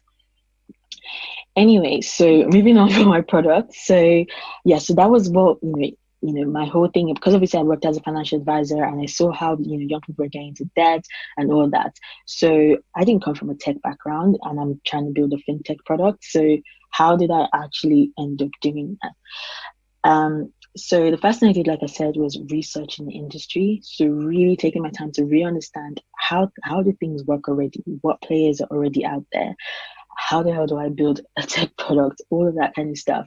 And I spent a lot of time really researching, going on Google to read a lot of different articles. And then not just that, so I started to also speak to and listen to different people like within the industry, and also people who I saw as like my potential customers. So what that meant was that I was going to a lot of meetups. I literally went on Eventbrite, and I was like searching those like fintech meetups and tech meetups and all of that kind of stuff.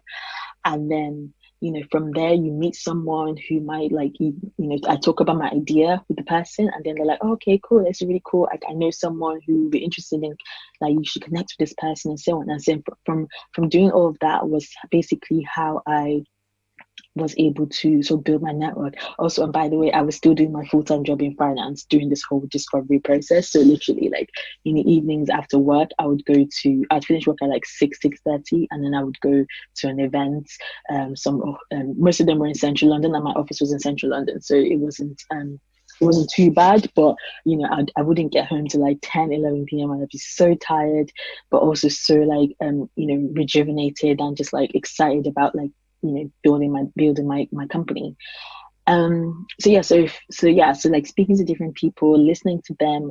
Obviously, like you want to take different opinions, but take things with a pinch of salt, because not every opinion is weighed equally. And then from then on, as I was speaking to people, reading a lot, I started to like understand the lingo. So like, for example, I didn't know fintech was a word until I actually started, researching about how to build Cashmere. Just through understanding lingo, you start to understand the way like the people in your industry talk. And then I also joined and contributed to relevant communities. So from speaking to people, meeting people, doing my research online, I started to come across a number of like startup focused communities, particularly for those for like early stage founders. And then so started joining different communities and getting to meet people. And I think that has been so key in helping me build my business, because like building a business is hard, like especially when you've got no experience. So you want to lean on people who've done it before, or who are, or people who are going through the same thing as you are, because there might be a problem you might be facing, and if you shared it with someone you can meet, they might have relevant solutions because they've gone through it, or they know someone who's gone through it. And the other thing I did was identified my skills gaps and then upskilled. So at the time, like, I was a one-woman team. I didn't have anyone. So I knew that, like, okay, I need to learn how to build a community for my products. So I had to learn, like, obviously, like, like social media, for example. Like, I use social media personally, like I'd never used social media for a business. So I had to figure out, okay, what do I need? How do I need to approach this, and what skills do I need to learn in order to be able to create build my digital presence for my business. Things like, I learned how to do Photoshop and InDesign, because again, I didn't have a designer, so I had to learn how to design things. I learned coding, again, because I wasn't technical, but I learned like the basics of coding. I wouldn't call myself a software engineer by any way, shape or form, but I wanted to learn, just to sort of at least have a basic idea of how things work, so that I can have more intelligent conversations with like engineers who would help me build my products. And so I guess through all of this, I realized I was developing a lot of soft skills. So for example, like public speaking, like for me personally, I am a natural introvert. I don't like, too much attention, any of that stuff. But I realized that in order to succeed in this business, I had to not be an introvert. I had to be, put myself out there. I had to, try and be as extroverted as I possibly could be, but also in an authentic manner. So through that, I realized I started to get a bit better at like public speaking.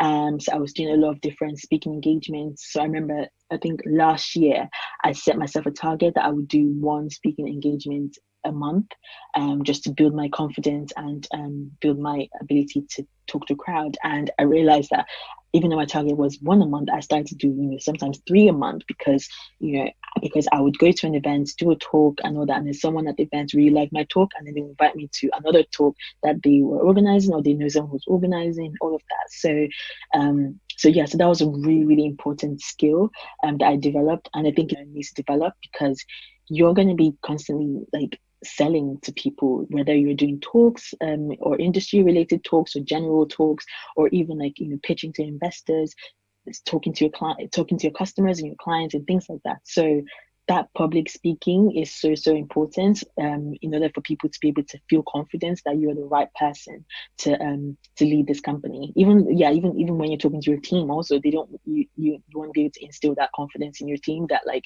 you are the right person to be the CEO of a company. Another skill that I developed was the art of negotiation. So when I first started, I had very limited funds. Like I was basically funding it for my salary, and I needed to try and find ways to like get certain stuff for free. So I learned how to negotiate. I learned how to get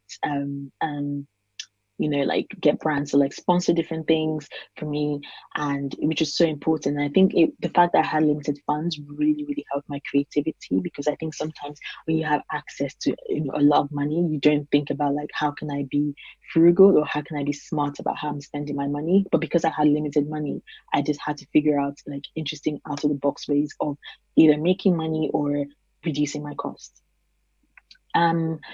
Next thing the other skill I really developed was like, confidence in my abilities.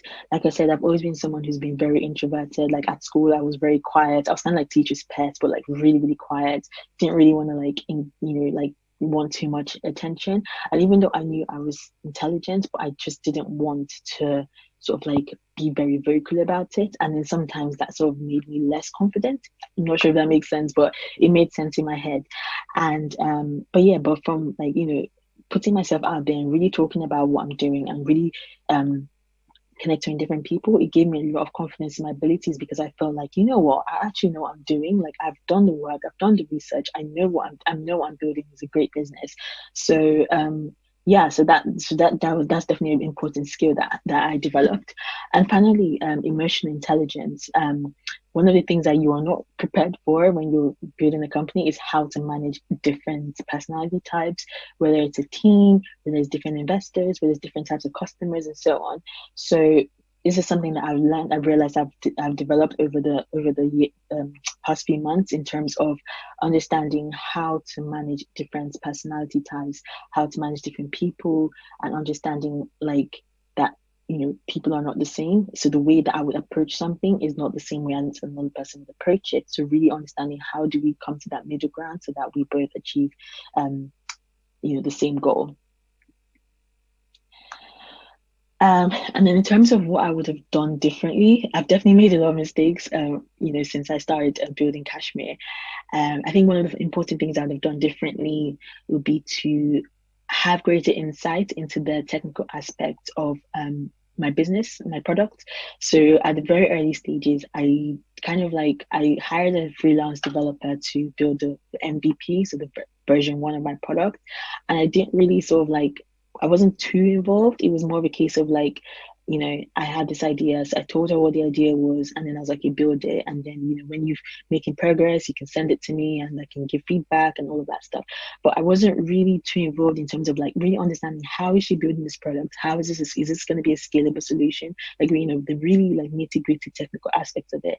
And I think if I had done that, it would have saved me a lot of headache in the future, because what happened was, once she built it and, you know, she'd finished her contract with me, and, you know, handed over the product, I was like, I don't know how to carry on with this, you know. And, you know, I had to then start figuring it out and all of that stuff. So definitely having, you know, being more hands-on with that process, it would have helped me out a lot more.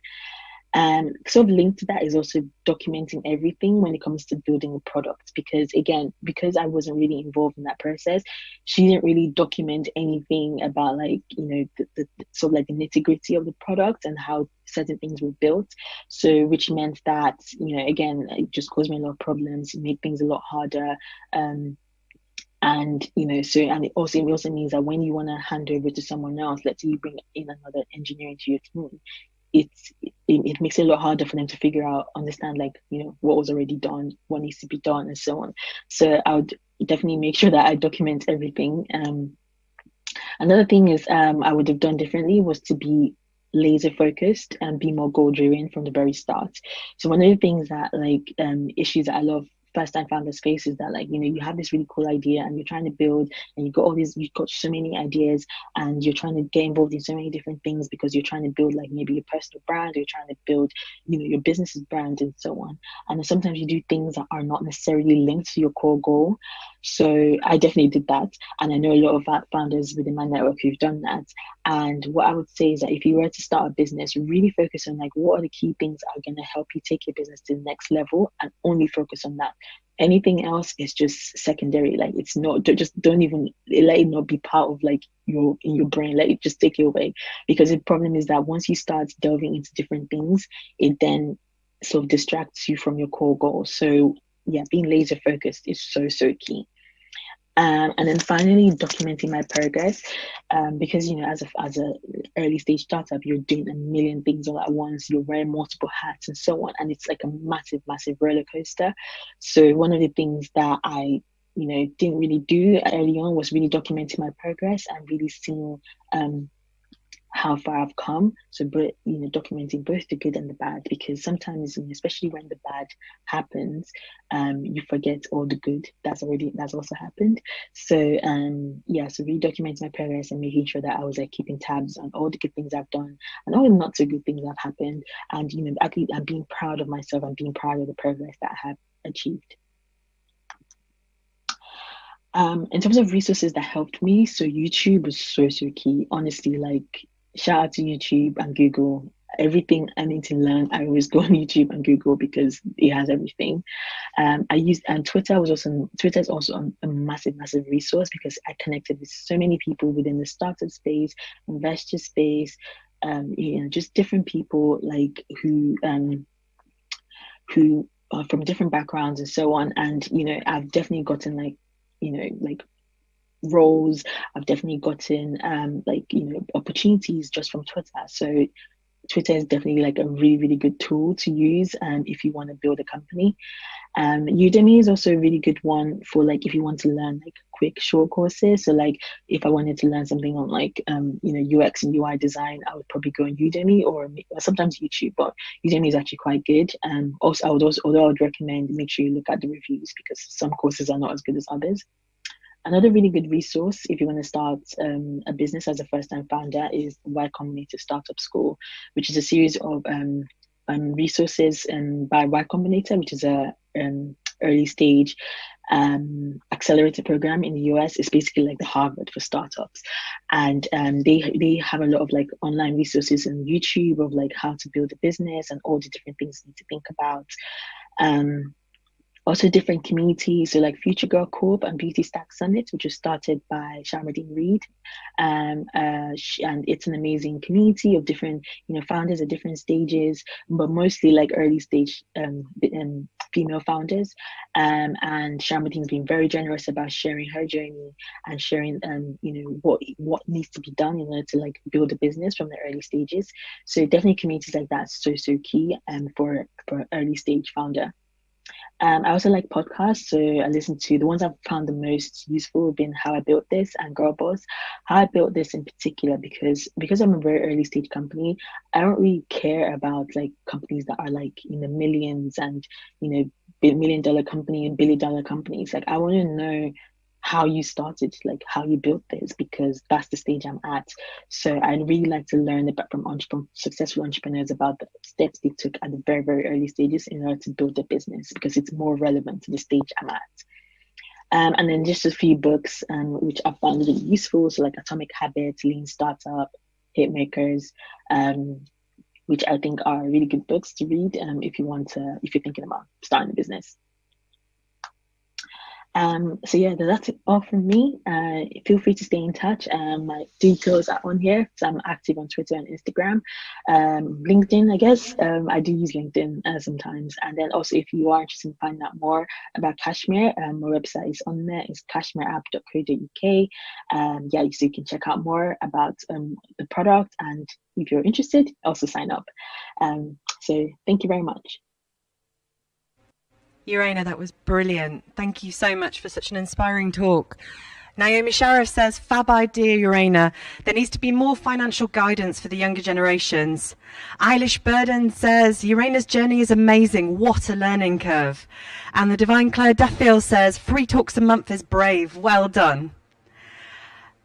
Right, we have our final talk before a lunch break. And we have another lead speaker.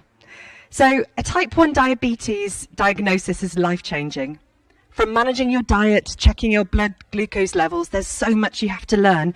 But as Maddie Julian discovered, there was very little support to help you do it, which is why Rob and Maddie Julian created DigiBeta. It's a first-in-kind digital platform that brings together 180 patient-led firms and articles to help you manage your diabetes. As it predominantly affects young people, they're working with the National Children's Diabetes Network and the Diabetes Unit at Leeds Children's Hospital to create the website. Not only does it have full clinician approval, but it's been translated into 99 languages and is used in over 100 countries around the world. As I talked about in my initial talk, you don't see a problem unless it affects you, and it's inspirational what Maddie's done with DigiBeta to help people like her own son who suffers from type 1 diabetes to manage their condition. Over to you, Maddie. Hi everybody, I'm Maddie Julian, and I just want to say thank you very much for inviting me today to present to you all. It's a real pleasure to share with you the story of DigiBeta and its origins, where it's come from, and how we have supported the hospitals to create a new model of healthcare for patients alongside their care in hospital. I'm ready to start, and I hope you enjoy the presentation. So here we are. This is our story, Life Through a Lens, developing a new model of healthcare. And the reason we've used this picture of a lens is really kind of, obviously cameras have been very important to our journey, and kind of documenting what we do is very much kind of part of DigiBeta's fabric. So we thought it was a good analogy to use. So life before diagnosis, this is us, and this is really before DigiBeat. We were very happy. I'd taken a bit of a career break as I had come back from doing a big job running an art centre and was about to have a baby. And here he is, Otis. And this is my partner, Rob. And Rob was working in production at the time before diagnosis. And I was working as a part-time teacher, and together we'd formed a new production company, and we were kind of working together to build that up, and it was there was some tough times, but overall we were a very happy young family. Rob and I had some really interesting shared skills and also opposing skills, which I think have stood us in good stead in terms of setting up and establishing our journey. So for me, I've always been a really big thinker. I was often called an entrepreneur when I was working, because I always wanted to kind of change things or improve things. I was, quite intuitive. I was very vision driven, and I have a background in theatre, media, and film. So I was often looking at new projects and directing projects and stuff. I was also kind of quite strategic in what I did, and I managed to get quite strategic roles in my early career as well. And Rob, my partner, he's quite methodical, I would say, and he's most definitely a tech expert. So I would have kind of like ideas, and he would be able to put them into practice, which has always been really, really interesting. So I'd say, it'd be really good if we could create this production, and then Rob would be able to look at different ways that we could kind of integrate technology with it.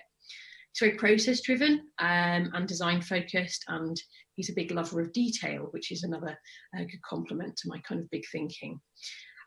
Together though, we've also got some really shared passions. So we both love digital media. We love creating things. We live for creativity. We're very socially driven as well. We've both worked in the voluntary sectors before, supported groups, minority groups in different capacities. We love to learn socially, so I think we do lots of kind of online stuff, and if we don't know something, we find it out, or we go on and do, as I have, lots of higher education courses as well. And we both have something else really important in common. We are both dyslexic, and contrary to kind of other beliefs, we really see this as our gift in doing things differently.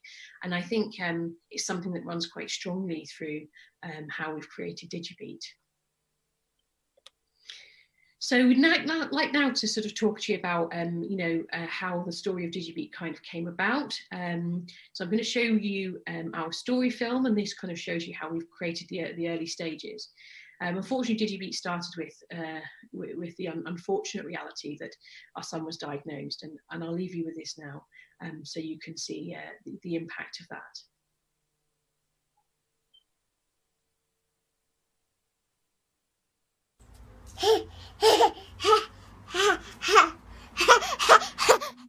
On the 4th of November 2015, our beautiful young son became one of the 30,000 children in the UK diagnosed with a life-threatening condition known as type 1 diabetes. We spent a week in hospital learning how to manage this very complex condition. The diagnosis came as a complete shock, and when we came home, our extended family confided in us that they were no longer comfortable looking after our son because they hadn't had the excellent training that we'd had whilst we were in hospital. It was this traumatic experience that motivated us to set up DigiBeat. We quickly partnered with Leeds Children's Hospital Diabetes team, who then not only recognised how much NHS resource we could save, but also validated how long-term outcomes for self-management would improve. 2 years in, and we've been featured in business magazines, medical journals, and local and national press. And we've been featured on the BBC when we launched our full platform.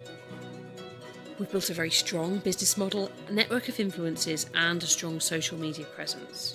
We co-designed the DigiBeat platform with families and have created a full clinical approval cycle to ensure all our resources meet the needs of families and healthcare professionals that we serve. Since launch, we've had some amazing feedback, and we're now available in 99 languages and are being used in over 100 countries around the world. And we've recently won 2 important industry awards. We've been sponsored by Novo Nordisk to create video modules to complement the award-winning Goals of Diabetes curriculum. Our platform extends support, education and training and addresses the key NICE guidelines for taking self-management into the new digital age. We draw on personal experiences, our film production backgrounds, business and teaching, medical expertise from the Leeds Teaching Hospital team and our wider communication skills to create this free-to-use, innovative digital video platform which is available to the Type 1 community 24/7. With your help, we can really improve awareness by working with families and the community to better manage children and young people's short and long-term health outcomes, and reduce the over-reliance and interactions on scarce NHS resources and specialists. By providing a unique space for online, patient-led, clinically approved education, awareness and training.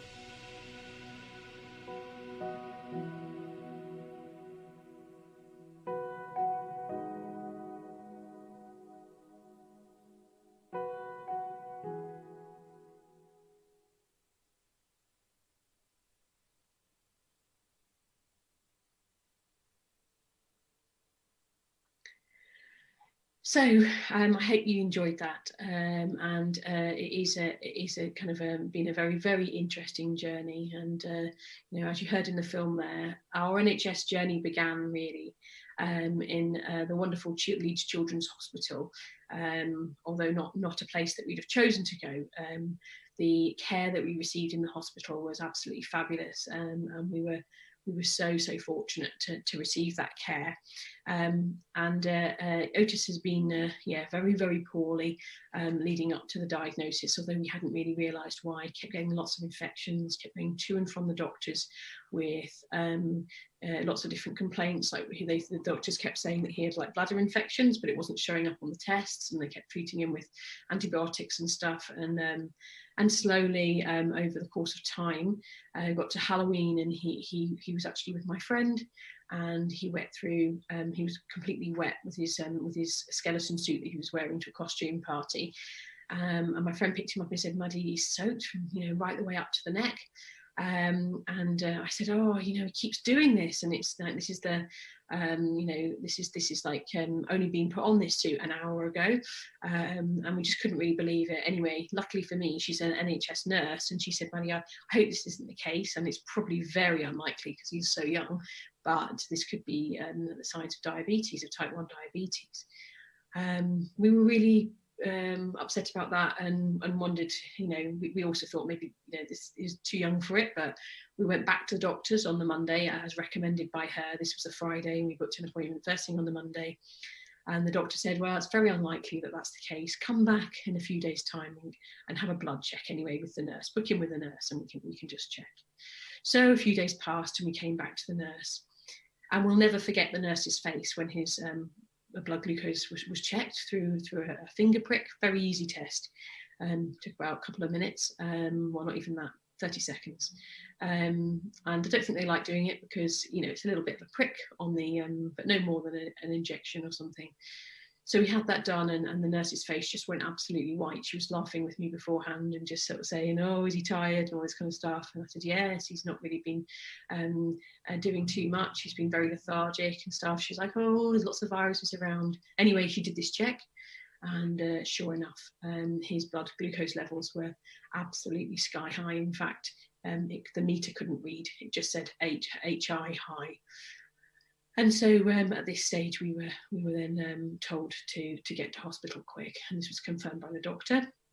It was all very, very rushed, and we went in our own car, and we got calls to say you need to get in quicker. So they were obviously very, very concerned when we got to hospital. He was straight into ICU, and it was a very, very critical time, and we got the sort of confirmation that it was type 1 diabetes. So the care in hospital was amazing. Everything we learnt was amazing, and the team were just outstanding. But our baby was diagnosed with diabetes at just age 20 months. It's lifelong, insulin dependent, and you're told then that you will need to check his blood glucose at least every 2 hours throughout the night and day.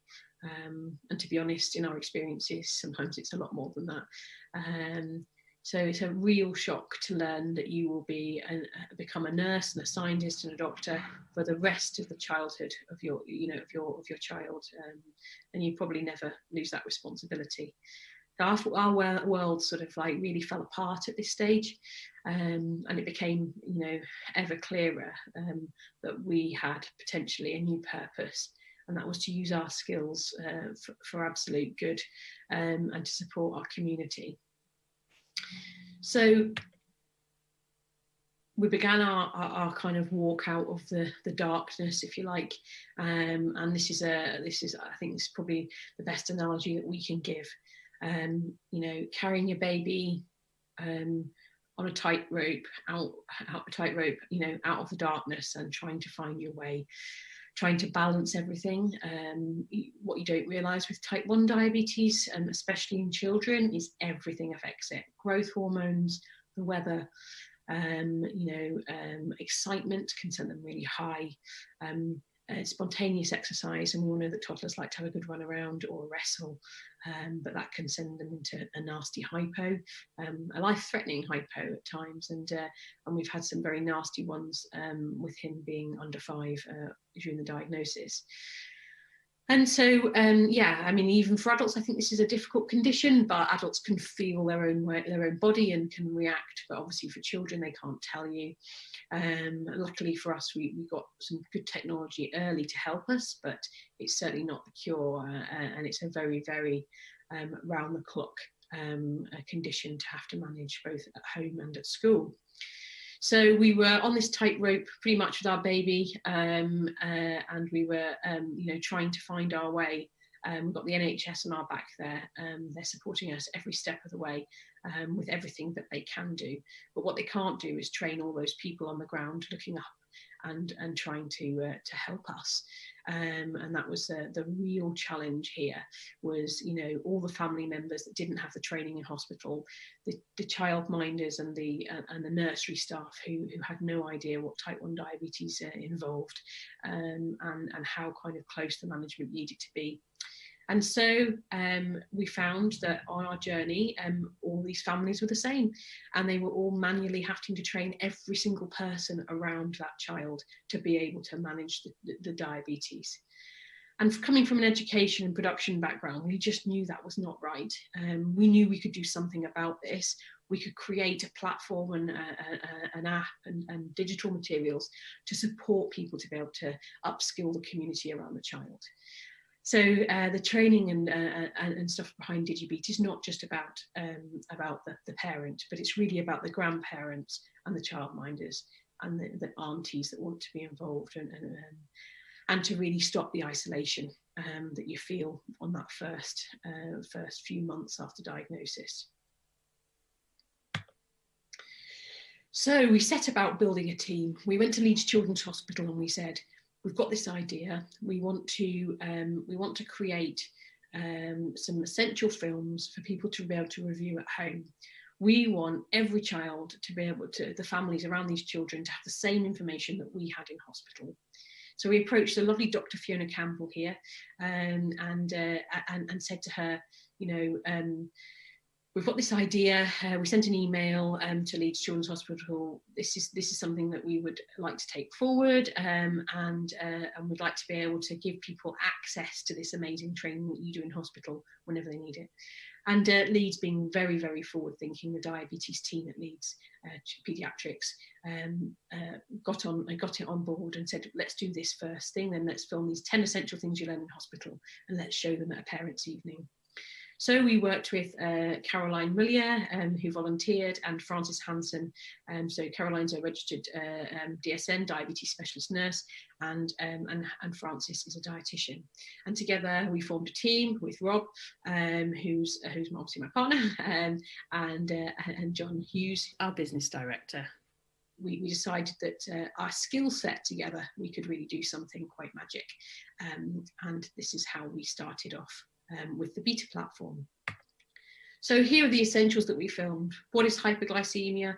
what is type 1 diabetes and the like. We self-funded this platform, so we self-funded the 10 essential films. We put it on a web page for people to be able to access whenever they wanted, and it snowballed really fast. I think we got 10,000 users pretty quickly onto the platform. And we knew then that we were going to do something that would change the world of diabetes for children and young people. And we set about our mission, really, of creating a digital infrastructure to support children and their families within this space. We also recognised that seeing ourselves in others was such an important part of this training journey. So we set about creating or filming the stories of other young people and their families and how they've got to grips with their diabetes. Peer support we knew was really, really important, and it's often very much lax in the communities of these young people who could be the only person in their school with type 1 who's got to obviously manage this very, very tightly, give insulin for every bit of food they eat.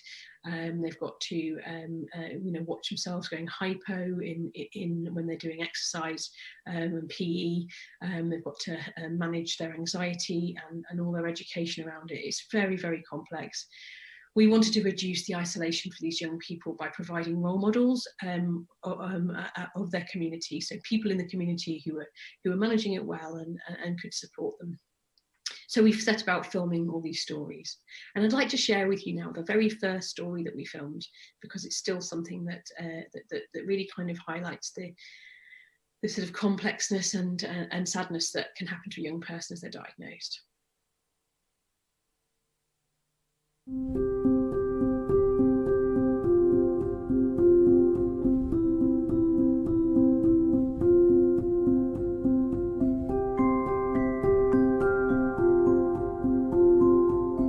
Hello, my name is Millie and I'm 6 years old, and we found out I had diabetes a year and a half ago.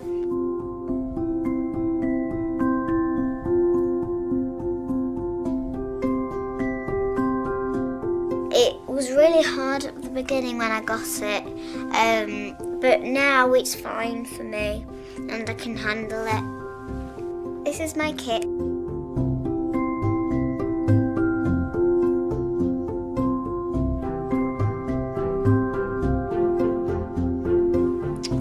My dog has chewed it a bit. When I'm high, I feel really giddy. It means that you like to run around a lot.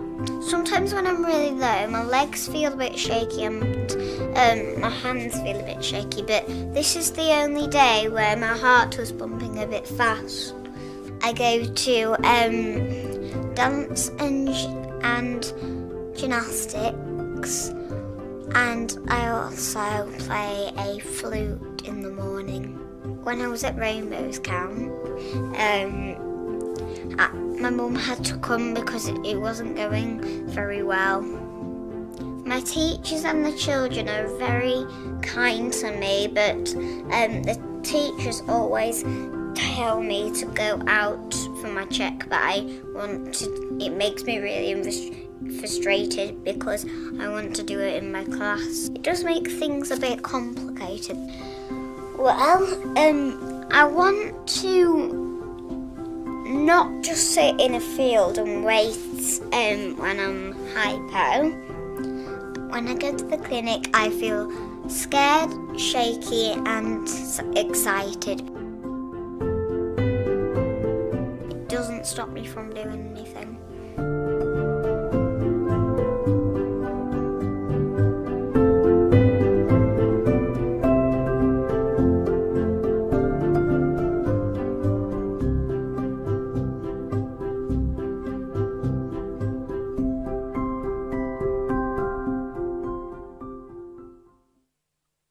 So, I hope you enjoyed that and got a flavour for what DigiBeat's about. We want to humanise diabetes. We don't want it to be a medical condition for these young people. We want it to be something that they've got, but they can still go out and achieve, and recognise that, we all have our different kind of levels of disability, but it shouldn't hold us back.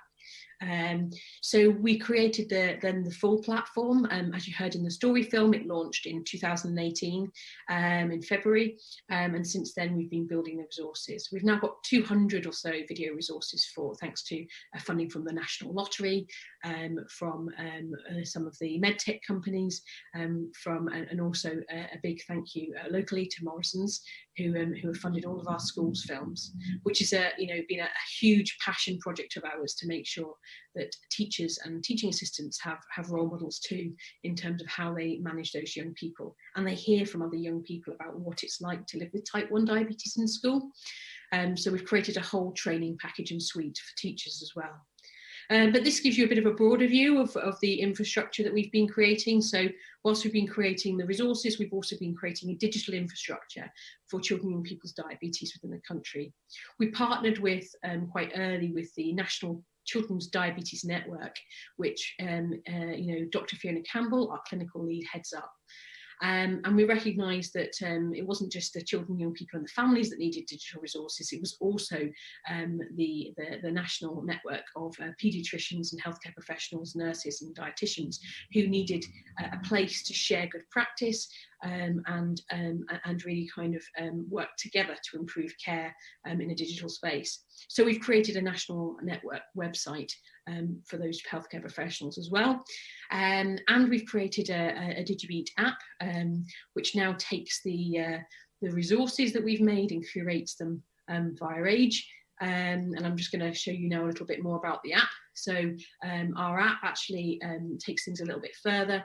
It allows people and teams to communicate directly with patients, to send good care resources, reminders, for them to be able to help support the cultural needs of these young people in a really kind of bespoke way. And all the resources are tailored by age for these young people and grow up with them as they turn a new age. They get a new set of resources. And then there's a record system as well for families to keep a current record of their insulin ratios and organise their diabetes, because one of the really, really big things when you're diagnosed is this idea that suddenly you get a whole lot of things to do every month. You have to order new equipment, and you have to keep on top of that. If you run out of it, you're not going to be able to get your insulin. You need to be able to order the insulin itself and have that come through the doctors. And there's battles there as well about prescriptions being cancelled, or lots of families who have things cut down, like test strips and things, and they have to fight for that. So you've got to become a warrior, a fighter.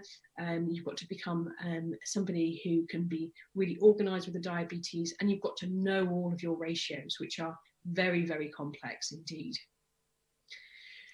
So the DigiBeat app is there to support families, patients and families, by providing a 24/7 access to clinically approved education and digital peer support. Before DigiBeat, the only peer support you could get was online on Facebook groups and stuff, and it is very, very good lived experience. But sometimes you get the wrong experience as well, or you get somebody giving some sort of clinical advice that isn't really the right place, and DigiBeat provides the clinical advice that's needed whenever anybody needs it. They have instant access to the clinic sick day rules and hypo guidelines and important documents, and they have a place to store their insulin ratios and records, a place to increase their self-confidence, and really a kind of convenient place for all of their appointments and reminders, and additional support from their clinic remotely. Now, from the clinic point of view, which is now, the clinics are now funded by NHS England under the COVID response system. This provides an absolutely amazing opportunity really to turn what they were doing in terms of face-to-face support, and some of it into actually kind of digital groupings and support. And so this was recognised by NHS England, and the funding has been provided to support families through DigiBeat nationally now. So it's a place really that we can improve the well-being of patients. We can secure, it's a secure place for dissemination of clinical advice, and it's a place really to help reduce the harm that can be done by patients not managing their diabetes well for whatever reason. And often it's not their own fault, but it's their family circumstances, or it's lack of education. So with the launch of the DigiBeat app now being funded by NHS England under the COVID response, I'd like to share with you our promo video that went out and giving you a little bit more flavour of kind of the up-to-date version of the DigiBeat platform and app. The multi-award winning and free DigiBeat platform and app have been created specifically for children and young people with type 1 diabetes and their families. Our community-led, clinically approved resources promote better self-management and can be accessed 24/7 to improve care. DigiBeat have created hundreds of resources with multi-language functionality, providing awareness, education, training and support for patients, families, their communities and healthcare professionals. The DigiBeat app grows with patients by tailoring resources by age and is a vital self-management communication tool, enabling the delivery of a device and resources from local diabetes teams direct to patients' smartphones or tablets. Store insulin ratios, school healthcare plans, record future health appointments and receive ongoing structured education and so much more. Type 1 care in your pocket. For more information, visit digibeat.org today.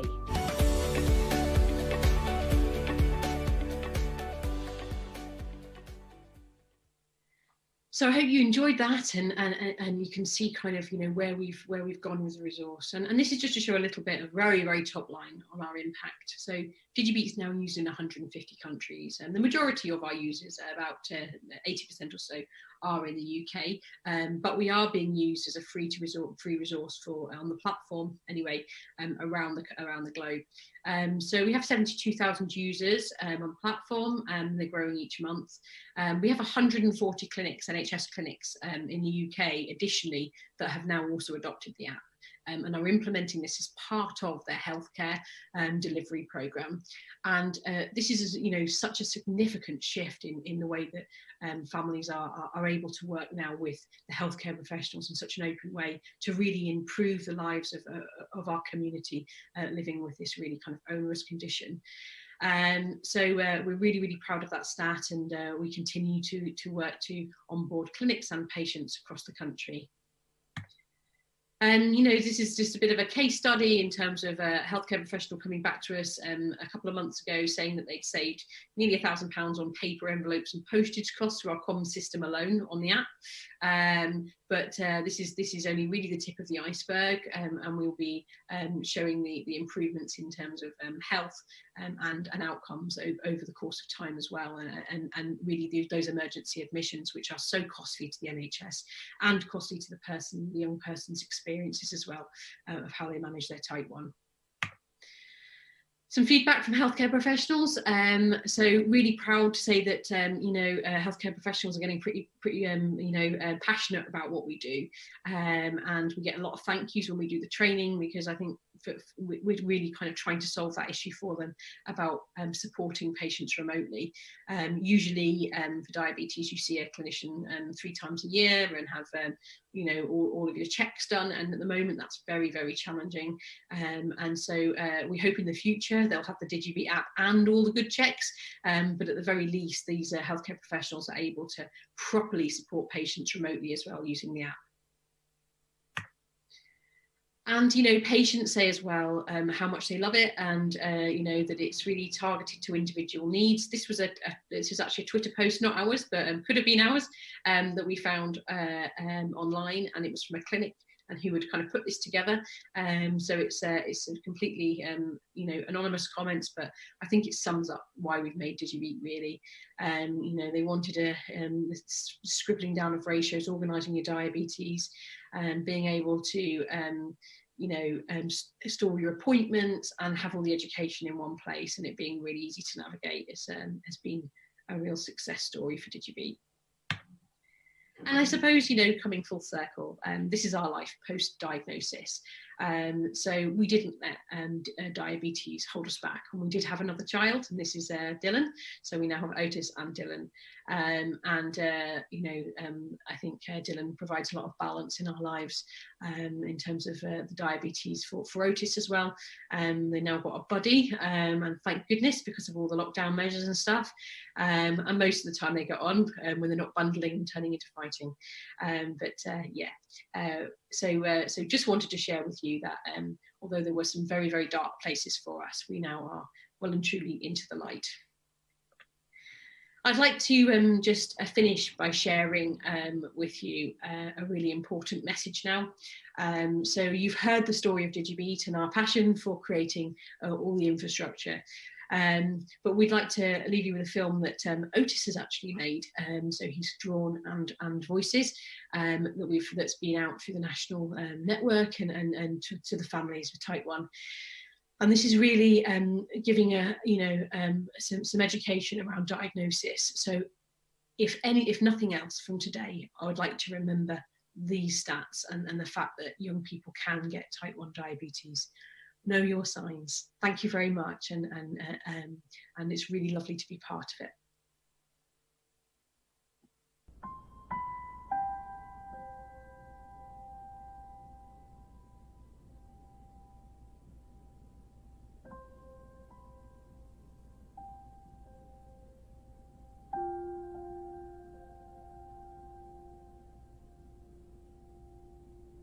The signs of type 1 diabetes are feeling tired, feeling thirsty, getting thinner, and needing to go to the toilet for a wee wee a lot. Be a hero. Know the signs.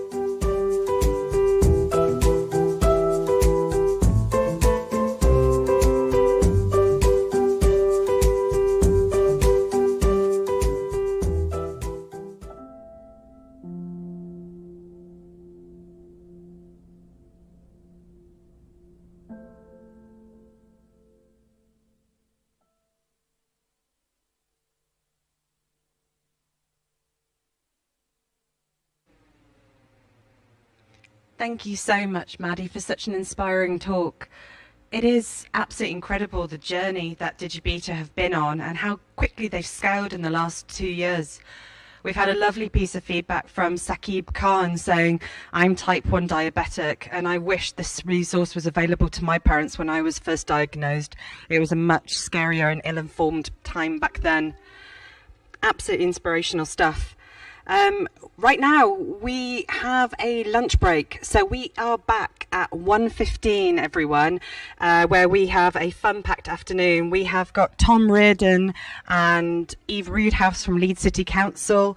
We have got Dame Stephanie Shirley, and we have astronaut Helen Sharman and Emma Trickett, Head of Diversity and Inclusion in Tech at Sky.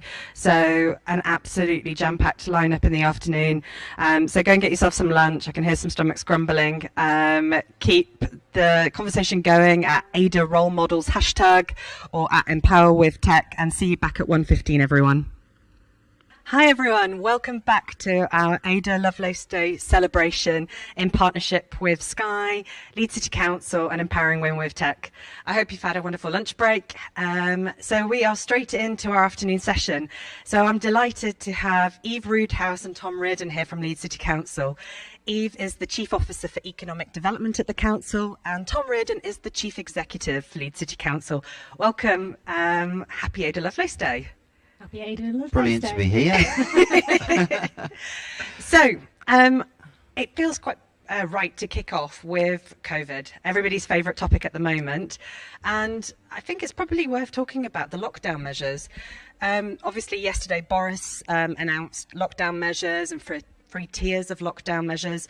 And for some people, that's been quite confusing. So for people in Leeds, what have the new lockdown measures meant? So for Leeds, broadly speaking, it's quite similar to what we've had already at the moment, the so-called Tier 2, which is like the amber one. It's called high risk. And the main difference is that indoors, it's now against the law to mix with other households or people outside your social bubble. Yeah. But outdoors, you can mix, but within the rule of 6. So it's quite a simple, it's actually quite a helpful change where it's a bit simpler for people to remember. Yeah. So it doesn't matter if it's your garden or a beer garden or a pavement cafe, the public park, you can meet within the rule of 6, obviously keeping your distance, but indoors it's against the law. The other complication is that, you know, we are seeing our cases going up still. So there is a chance that we'll go into the top tier. and that's the discussion that we're having with the government at the moment. I could talk about what that would mean if you want. Yeah, no, please do. Yeah, so basically that would mean that you couldn't mix with households or people outside your social bubble anywhere. That would be the main change. And in addition, there would be some closures of, there's a mix of things that could close, but mainly pubs that weren't serving what they call substantial meals. So it's basically pubs who were just serving drinks. And so some potential other closures could include gyms, could include leisure centres, things like that, but that would be a piece of work we'd have to do with government to decide. So, but at the moment, it's pretty much as it was, except indoors, don't mix, outdoors, keep with the rule of 6. Cool, brilliant, thank you for that. So, one of the things that makes me proud to live in Leeds is the city's focus on digital inclusivity, and absolutely kind of making it a digital inclusive city for everyone, with schemes like Digital Leeds, with the offer of free tablets, giving people access to broadband, the library's initiatives around inclusivity, and actually the fact that the city is so switched on for digital science and technology with things like the festival and the meetup community. Why is this so important as a city, especially now going into COVID? We're committed in Leeds to making Leeds a digital city, and we've had that commitment as part of our inclusive growth strategy since 2018. And I think really it's true to say that we were working towards that before then. That was just really a really strong kind of statement in 2018 about what we wanted to do and how we wanted to move forwards. And within that, we committed to supporting everybody to get the skills that they need to be able to operate effectively in society in terms of skills. So this isn't just about giving people skills to get into tech. It's about having the skills to be able to access universal credit if you need to access universal credit. It's about having the skills to be able to natter to a friend when you can't get out of the house in the winter time if you're elderly and you're worried about slipping on the ground. Being able to just be able to kind of use an iPad to Skype somebody and have a chat. It's that whole range of abilities. And why is it more important now than ever? Well, I think lockdown showed just how important digital skills and access to digital kit is. And whilst I think in Leeds we are really advancing some of the work we've done, it's probably just exposed how big the challenge is. So if you consider families where you've been trying to educate children from home, for example, if you only have kind of one phone as your way to be able to access the work that you need to do, and you don't have a laptop and you maybe don't have a broadband connection at home, you know, it causes all sorts of challenges just for that family to be able to try and educate their child in those circumstances. And if you think about being somebody who perhaps relies on going to a local community centre to see people and you live on your own, but you don't have access to kind of the skills or tech to be able to use all the brilliant stuff we've all been using in lockdown, then our role is to try and make sure that we can support people to get those skills and address those challenges. Yeah, no, absolutely. I think there's been some really good initiatives, like the Door initiative that Ben McKenna and Emma Behrman have been doing to take in any equipment that people have got lying about in the house so they can repurpose it to families, asylum seekers, refugees, so that they can get access to technology. So kind of moving on to another question. Many of the role models that we've showcased today are tech entrepreneurs and startups. What can cities do right now to help foster and incubate new innovation? Yeah, I think what we've got to try and do, I think, is put the entrepreneur at the heart of how we think about and develop and implement policy in the city, and that's really easier said than done. A lot of the traditional approaches have tended to be quite public sector driven and theoretical.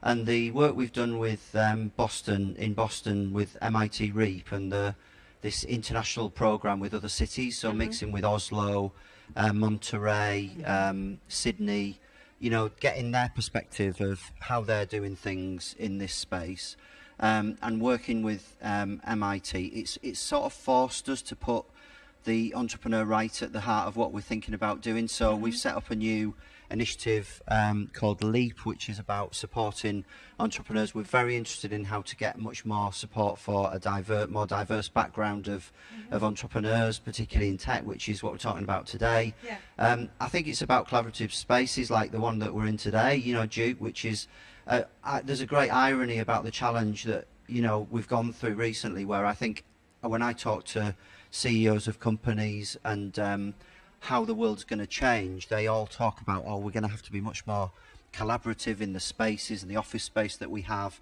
And the places that have been hit hardest have probably been places like this. And so we've got to find a way to help them get through it. And I think, you know, the way that new offices are going to be laid out, the way that we're going to work in the future, I think is going to be much more about the not closed barriers to these big companies, but trying to open them up to get more interaction between entrepreneurs and the big corporates in a city, the law and finance sectors, the council and others. And we know we're not perfect and we're not there yet, but we're trying to address it through these new programmes. Yeah, no, absolutely. So, Tom, you recently headed up the NHS Test and Trace programme, given sort of less than 3 weeks, I hear, you know, to actually run, you know, such a large nationwide programme. For many of us, that's quite a daunting task to be asked.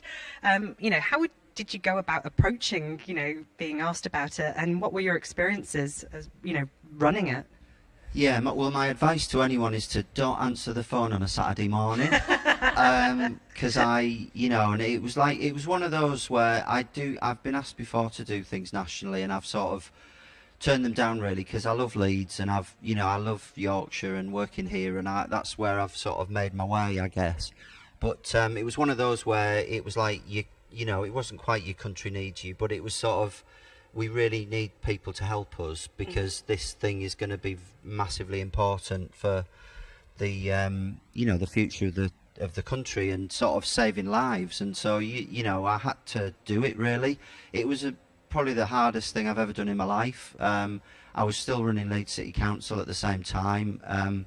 I did it from my bedroom basically, so I was doing Zoom calls with the dog on the bed with the Prime Minister and Cabinet and Rishi Sunak, and the dog nearly, you know, knocking the iPad over and stuff.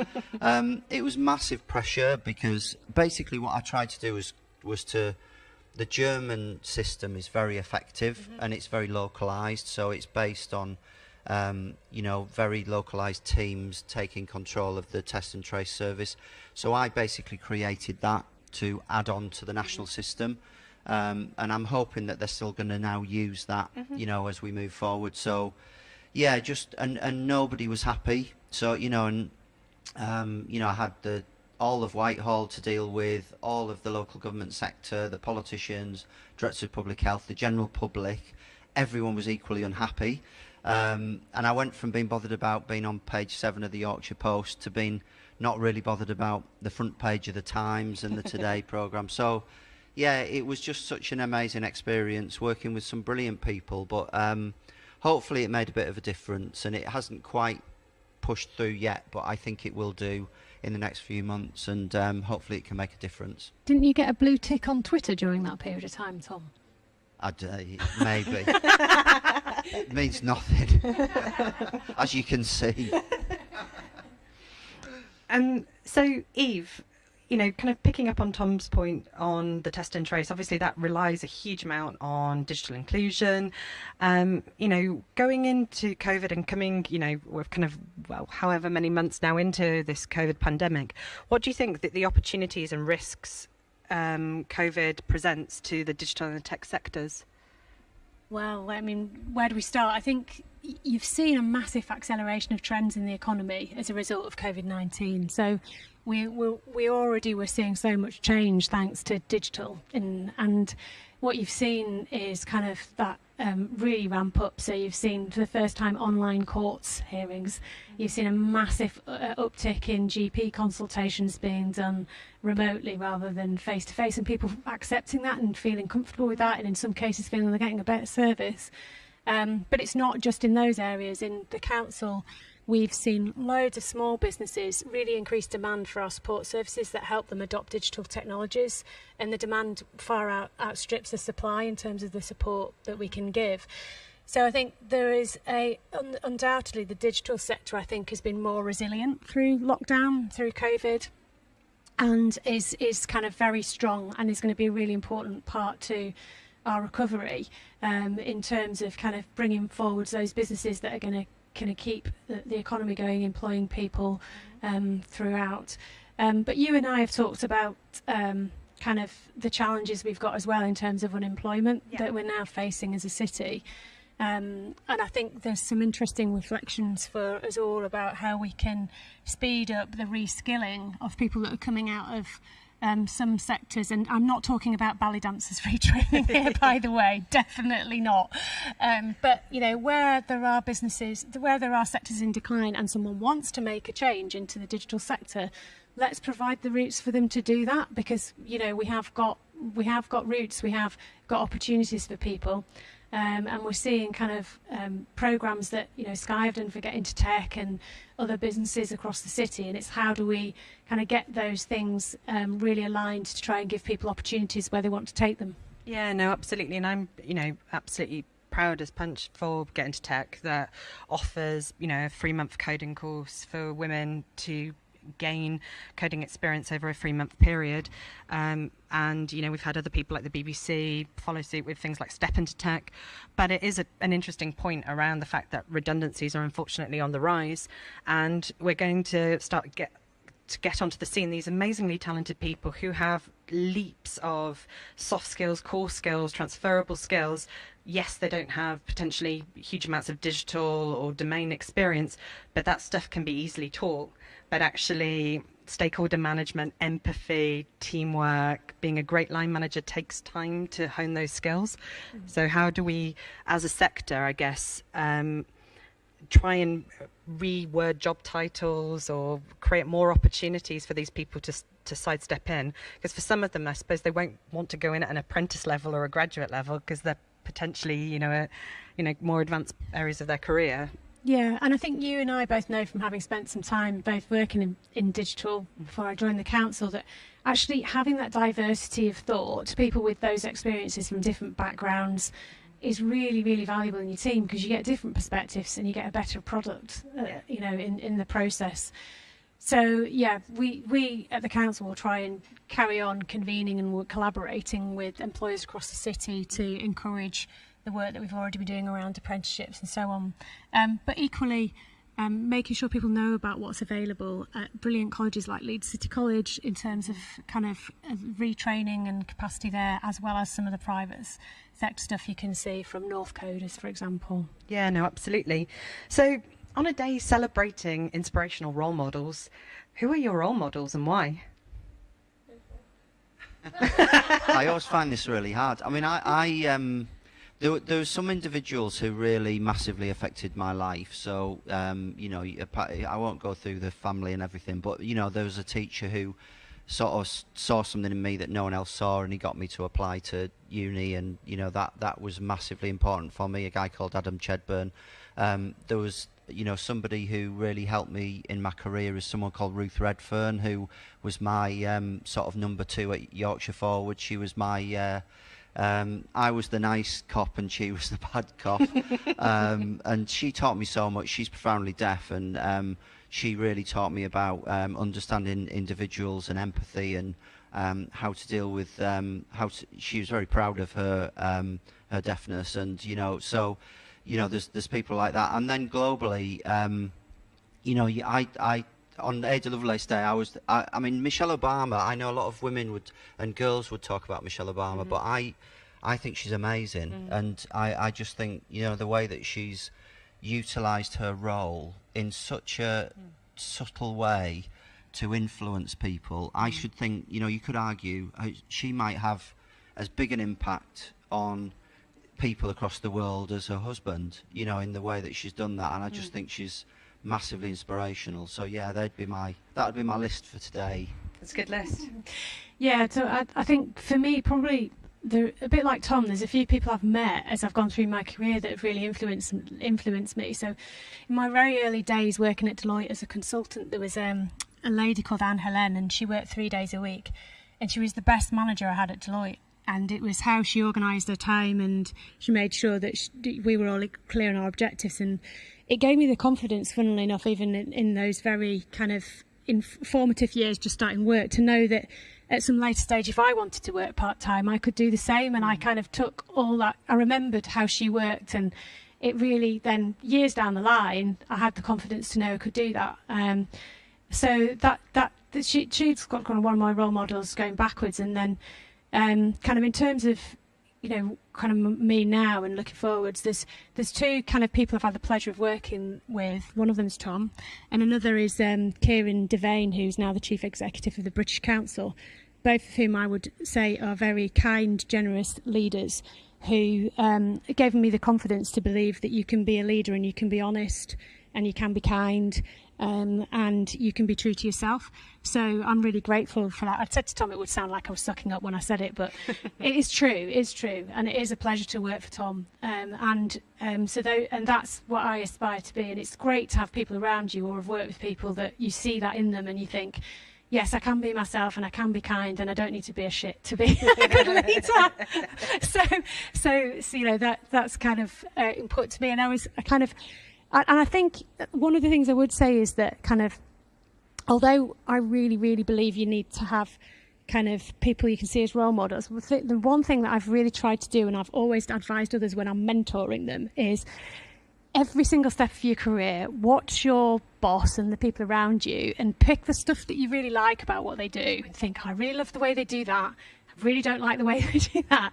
Bank it so that when you're in those positions, you then think, oh yeah, I'm going to pull that trick out that person did, but I'm not going to be like that because I didn't like that bit. And beg and borrow and take bits, but also always be authentic to yourself, but observe throughout your career and observe carefully, and then take that on board and use that for yourself. Yeah, no, absolutely. I think that's a really good recommendation. And I think, you know, one of the things Viv Grosskop said at one of our events in September was, you know, you can be influenced by these amazing role models like Michelle Obama, but don't try and always emulate them. You have to find your own style. And I think that probably is a key thing in leadership, is that you take all of the, you know, sort of inspirations from other role models around you and into a sort of melting pot of different influences. But then ultimately, would you agree that the key to leadership is, I guess, authenticity, right? Yeah, definitely. And I think one of the hardest things, I don't know whether it's a northern thing or a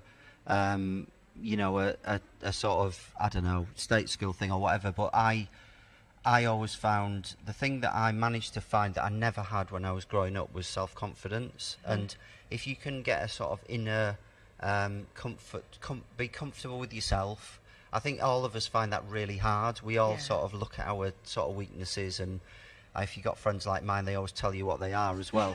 But you know, it's trying to find a sort of inner strength that you can sort of fall back on, but then allow people to, you know, be open to criticism and, you know, different views, and not try and be put off but too much. I think as you're going through your career, it's really easy for someone to say something to you and it really stays with you, like that teacher who said something to you that you were like, because we've all got the teacher who said the brilliant thing, but we've also got the teacher who was like, I'm going to prove you wrong. But you know, I think it's just this thing. I think particularly for you know, I've got a daughter, and for girls growing up today, you know, just being comfortable with yourself and be yourself, and that is fantastic. And if people don't like that, then, you know, find other people who will, you know. And it's so hard in this day and age with, you know, social media and everything else. But I would just really and that's what people like these days. They don't like people who are not really what they say they are, and they'll forgive you things if you're just being honest, much more than if you toe a line. And I found that really important in my job, because we've had the cuts, and, you know, we've got some more coming, and the staff of Leeds City Council, the thing they like most is to know what's happening, and I'll be really honest with them about that, and I think that's more important than anything. Yeah, no, absolutely. And so final point was, many of us are missing our work colleagues and being in the office, but potentially maybe not missing the commute. especially for those who are using public transport in the north. I know that, I was remembering what it was like kind of back in March, and I think the most cancelled service in the UK, which was, I think, the Harrogate to Leeds line. Do you think that the standard days of working in an office 9 to 5 are over, with many of us embracing hybrid working conditions? And if so, what impact do you think that will have on city centres? We could spend another half hour talking about this topic. I think we're probably both worth giving an opinion on this. So from my perspective, I don't think it's the end of it's definitely not the end of the office. I've talked about acceleration of trends before. So many digital businesses are already ahead of the game in terms of the type of spaces that people want in offices now going forwards, in terms of collaboration space, along with still having meeting rooms, but just using space differently to make sure that the time you have together is meaningful and valuable. And we know that there are lots of people who want to be in the office for mental health reasons because they don't want to be lonely, but also for productivity. There is only so long you can do all your work kind of just working from home. So I don't think that the office is dead, but there is a broader question about the future of the city centre, isn't there? Yeah, I think it's I think some things are going to be exactly the same. Not everything is not going to change. Some things will be the same. Cities, people love cities. They love coming to them. They might not love coming to them at the same time every day and leaving them at the same time every day with a load of other people crammed into a sardine can. I think that will change. I think that the difference, there'll be a different balance, but cities will still be here. They'll just be different. And I think the biggest invention that we need next is a really, really good hybrid meeting space, because it's really hard to have that combination of Zoom or Teams and being in the office. And I think that's the biggest challenge for moving forward that someone's got to come up with, because at the moment that's the thing that is really difficult and doesn't quite work. If you have one or the other, it's all right, but both is hard, and we're going to have to come up with it. So that's what I'm looking for next. Brilliant. And so my final question is, mental health is something that you take quite seriously as a campaign within Leeds City Council. Tom, yourself, you're the mental health champion at the council, and you've spoken quite openly and candidly about your experiences in this area. In COVID, I spoke at the beginning of how difficult I found lockdown with my own mental health with 2 young children, and trying to work hard as well. And for people, they've all had their own separate challenges, whether it be with isolation, whether it be with, some of the unfortunate things we've heard around rises in domestic abuse. As a council, what have you guys done around the mental health agenda, especially into COVID? And a follow-up question is, what advice would you give to people who are struggling right now as well? Yeah, we've done loads, and we continue to invest in mental health services, and the team that we've got doing the work is fantastic, and there's sort of specialist support that's in place that's really important. Anyone who's younger, I'd encourage them to look at the MindMate website, which has been put together by young people, and it's fantastic. And then we have a sort of adult version of that as well. We're working with all the health trusts in the city, and also lots and lots of companies to become mindful employers and have a sort of way of working which encourages that. So there's loads of stuff that we're trying to do. My advice to everyone is to just give yourself a bit of a break. Everybody has been challenged by this. It's probably been the hardest thing that any of us have had to go through, not maybe on an individual basis, but collectively. And I found it incredibly challenging, and probably got to the edge of doing the national job and my own job of what was possible for me physically and mentally to do. I just think we all need to be kind to each other. I know it sounds a bit twee, but it's true. And a random act of kindness once a day is the biggest leadership thing that you can do. Just thanking someone, just saying to them, "Are you all right?" Just asking them how things are. It makes such a difference, and to know that you're not the only one is quite a big deal, actually. And and it'll finish, it'll pass. We will get a vaccine, we will get a time when we're all going to love mixing again, going to gigs, going to football matches, you know, coming back to cities. It will change. I think 2021 will be an amazing year. It might not be the first part of the year, but when we all have that energy release of being able to do that again, and we sort of remember what it was like, I think we'll, you know, there are brighter times ahead, but we've just got to get through this tough period now. And I think, you know, to look at it glass half full, you know, it maybe took a pandemic to do it, but it has put more of a focus on mental health. And, you know, we are dealing with decades upon decades of stigma that need to be broken, and unconscious biases. And so I think that looking at it glass half full, that sense of community, you know, getting letters through, the posts from neighbours that I don't even know going, look, I don't know you, but if you're, you know, ill or you need some help, please text this number and I'll happily help you. So I think it's kind of shown some, you know, the best of us, if that makes as well. Without a doubt, yeah, and absolutely. And I think just rediscovering your very local life, you know, whether it's like walking around and seeing things in nature that I think people have really. My son's got into gardening in a big way. It's like, you know, it's you know, I think there's lots of and just that human connection that you forget is so important. So yeah, we've got to take the lessons from it, but we've also got to remember that we will get through it. Brilliant. Well, Tom and Eve, thank you so much for joining us today.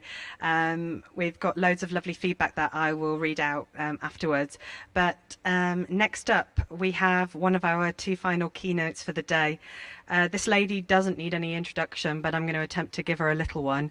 Helen Sharman was Britain's first astronaut in space. A Yorkshire girl herself, based down in Sheffield, working at the Mars factory. She heard an advert asking for people to get involved with the space mission, and she said yes, and she took a leap. And she went up to space with the Russians went to the Mir space station. Her journey is so inspirational. I cannot tell you how much of a role model she is to me. I nearly cried when I met her a couple of years ago. And, you know, she's one of the reasons that my 6-year-old daughter wants to be an astronaut when she grows up. Without further ado, I pass you over to Helen Sharman.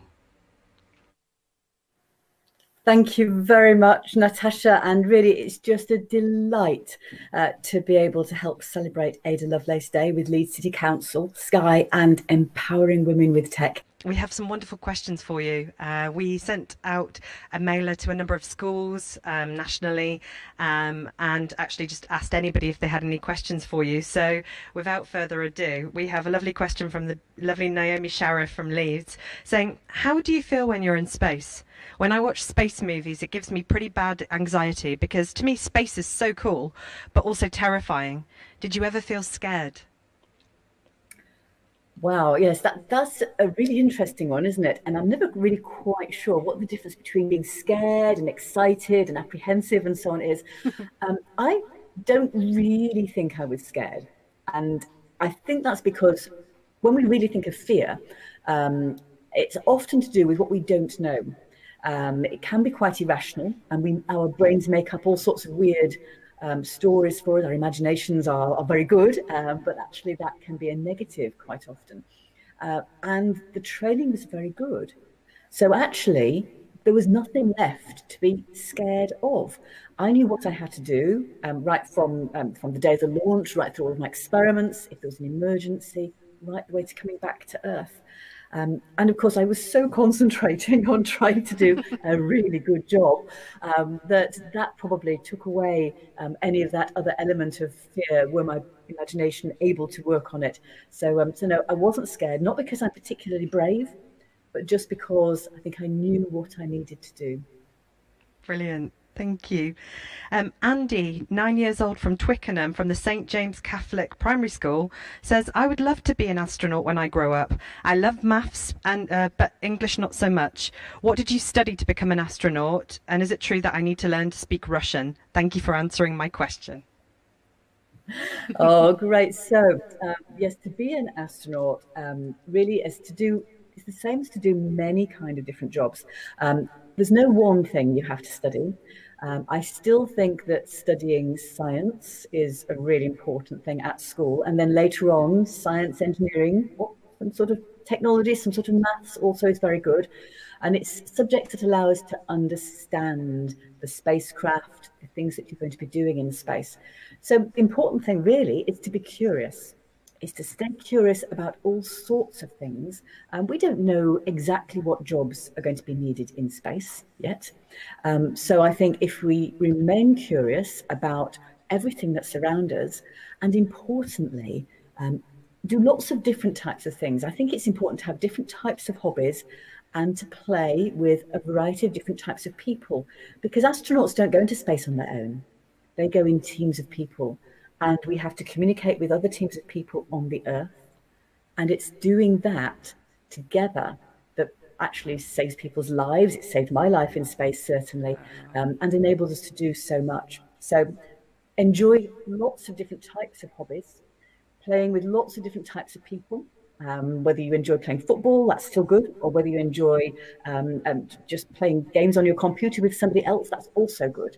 But do things with other people, and the really important thing is to remain curious and have a good time. Oh, that's such a great answer. So Noah, 7, from Manorwood Primary School in Leeds, has said, could you see Mars from the space station? So it is a kind of a strange thing that although Mars now is in the sky quite close to Earth, when I flew into space, it was also quite close to Earth. And I could see Mars and I could see Jupiter, but they looked just like little dots in the sky, almost like stars, in fact, just little white dots, because they're so far away, that although I was in space and I was above the Earth's atmosphere, so the stars and the planets and the moon looked a little bit brighter than they do from the Earth's surface. The planets and stars didn't really appear otherwise any different, except stars and planets don't appear to twinkle in space. When we look through the atmosphere, we get sometimes quite a bit of water in the atmosphere. That makes the light kind of appear to move about, and so the stars kind of twinkle. They don't do that when you look at them from outside of the atmosphere. But no, but Mars looked, I could see Mars, but it looked very, very much like it does from Earth. Brilliant. Thank you. We've got Oscar, 12 years old, from Roundday School in Leeds, says, is there a right way up on space stations that all the signs and things are positioned and you can choose to spin around, or are they all just scattered everywhere? So, the psychologists do like to have an up and a down if they can, because when you move from one module to another, it's sometimes a bit disorientating if you come through a hatch and everything's all sort of all in different orientations. You might have to spin around, but at least then you know which orientation you are. So the psychologists do like to have a ceiling that's often a bit paler in colour than the floor, which tends to be a bit darker. And the equipment is all over the place. So where possible, the designers do try and have an up and a down to the way the equipment is positioned, but quite often it's not possible, and things do get a little bit higgledy-piggledy, especially the longer that a space station's up there for. So the astronauts just have to get used to that, actually. Brilliant. Dora Roberts, 14, from Leeds, says, people say space is the loneliest place to be due to the immense silence of it. Did you feel really lonely, or were you too engrossed in your work for all of that to sink in? I think if I had been on my own, without any communication with Earth, I would have been lonely. But I wasn't on my own. I was with my crew, people that I'd flown into space with, and then the other 2 people on board the space station. And we had great communications with Earth. So I think when we're talking about technology and being in communication with people as we need to quite often, if we can't go to school or we can't go to work, then using this kind of remote technology like I'm talking to you now, it's great. And I do feel that we're kind of a bit connected. And that was really important to us in space too. I just had a radio. Nowadays, there is often a bit more of a video connection as well, especially if astronauts need to see how to do an experiment. And they can use email. And they've got satellite telephones if they really need to. And they can have 24 hours a day, communication with Earth if necessary. So yes, I don't think astronauts are lonely, but we do tend to miss family and friends. Even with remote connections, it's nice to actually be with people after a while, and that's, I think, a basic human need. Absolutely, felt probably by a lot of us now with the coronavirus pandemic, right? Debs from Leeds had said, if you could give your younger self one piece of advice, what would it be? Wow, one piece of advice. Ooh, it's probably sort of summed up in a few bits that come together, really, I suppose. It's try out more things, definitely. Take more risks and accept that you will fail at times. And that's okay, because actually you will feel so strong when you have learnt from your mistakes. So have that confidence to go out there, try more things, and just enjoy the richness that life provides. Oh, lovely. Eilish Burden, I've asked a question. So the lovely Eliza Sayce, 6 years old from Harrogate, from Weston Primary School, says, were there any experiments that you wanted to do in space but weren't able to due to the equipment at the time? If you could do it all again, what would you do differently? Oh, wow. I would love to do a little bit more what I would call experiments with my hands. So the kind of things that I studied at school, maybe to be able to extract some DNA from something. That would be amazing. I think Kate Rubins is going to manage to do that. I would like to do some more astronomy as well. I'd take up some lovely little telescopes. I'd like to be able to do a bit more astronomy of certain things, looking at parts of space outside of the atmosphere. So there's so much. I'd explore my own body much more as well and do a lot more experiments. There were some experiments that were designed for my space mission, and in the end I couldn't take them. I had to do different ones instead.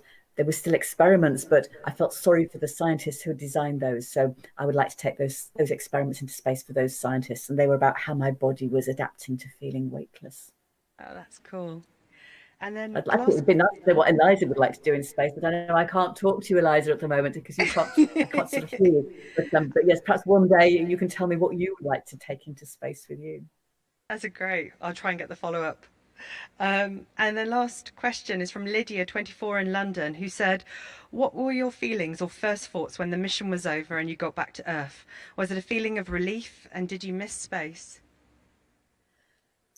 I think I've always missed space in a funny way, because it is just this fabulous environment to do so much that you can't do on Earth.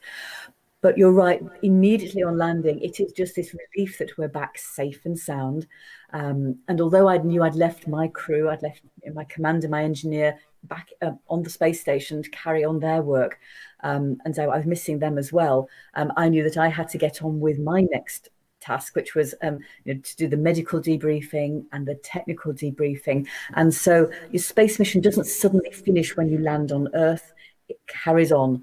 And yes, really for the next 2 weeks it was pretty busy with all of these things that had to happen afterwards, and of course adapting to feeling heavy again, and all that entails.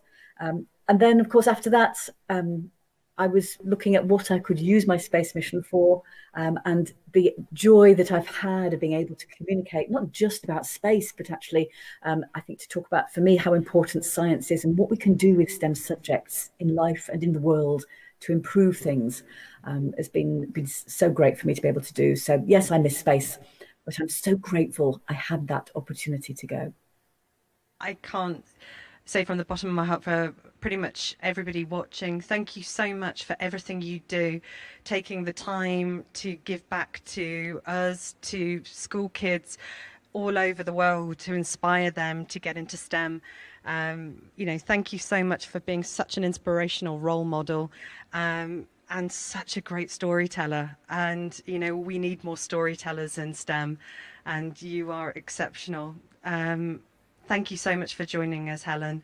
The feedback online is tremendous. I would ask you if you have a moment to look on Twitter and on the social media channels, because there is so much love for you right now.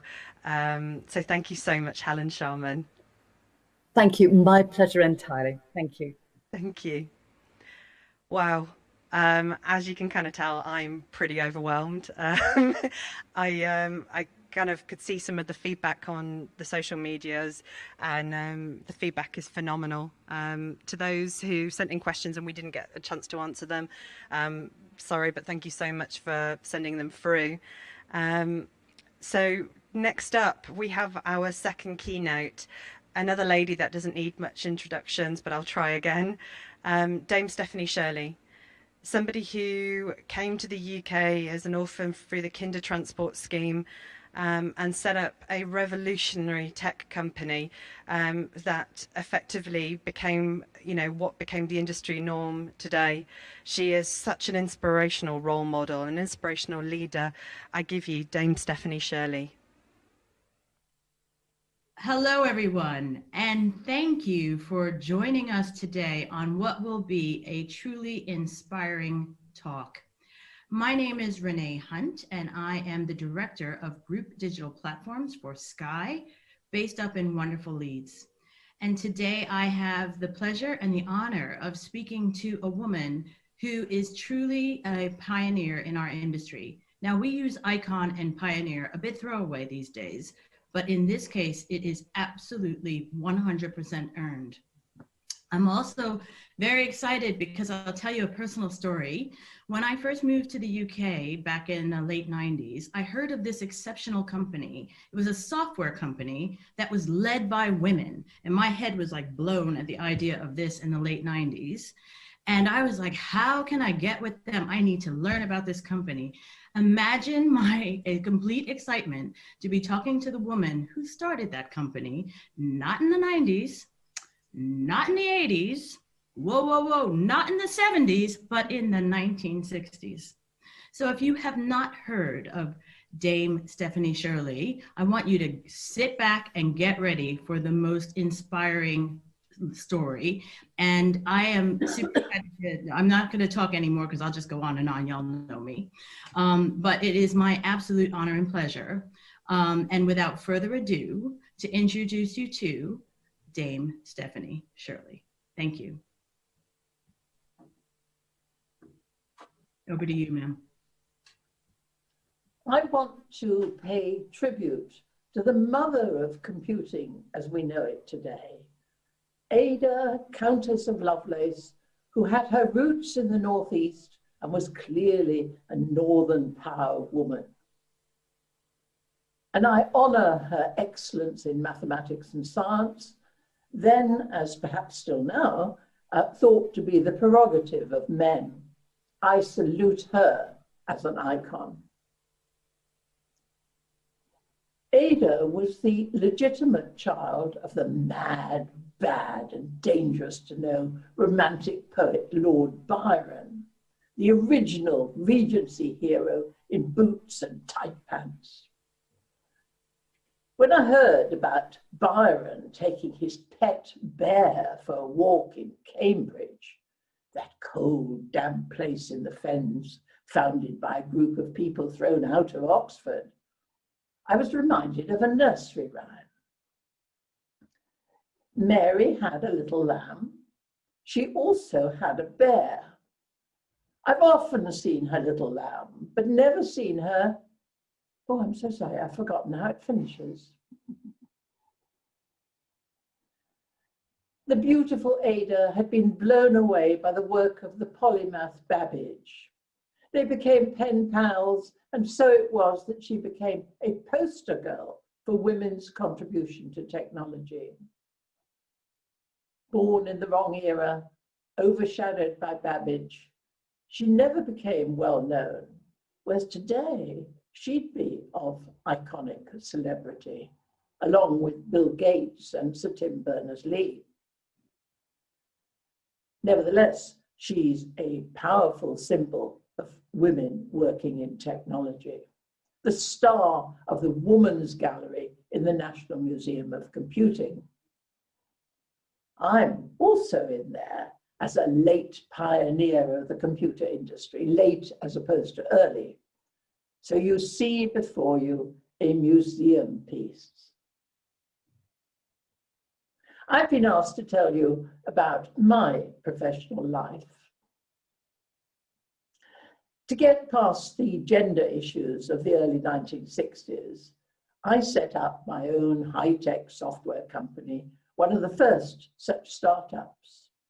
And it was a company of women, a company for women, an early social business designed to resolve the gender issues in a financially sustainable way. To try to sell software, which at that time was given away free with the hardware, made me the laughing stock of the industry. No one can sell software, they said, least of all a woman. Although women were then coming out of the universities with decent degrees, there was again that roof to our ambitions. And I bumped into that roof too often. I wanted opportunities for women. I recruited professionally qualified women who, as was then the norm, had left the computer industry to marry or have children, and structured them into a home-working organization, a 20th century cottage industry. And we pioneered the concept of women going back into the workforce after a career break. We pioneered all kinds of flexible working, job shares, then profit shares, and later co-ownership when I got a quarter of the equity into the hands of the staff at no cost to anyone but me. We paid for work done rather than time spent. And with a cafeteria of benefits so people could choose between direct pay and holidays, pensions, or perks. And my generation of women fought the battles for the right to work and for equal pay. Today, women expect men to fight alongside, for still we fight.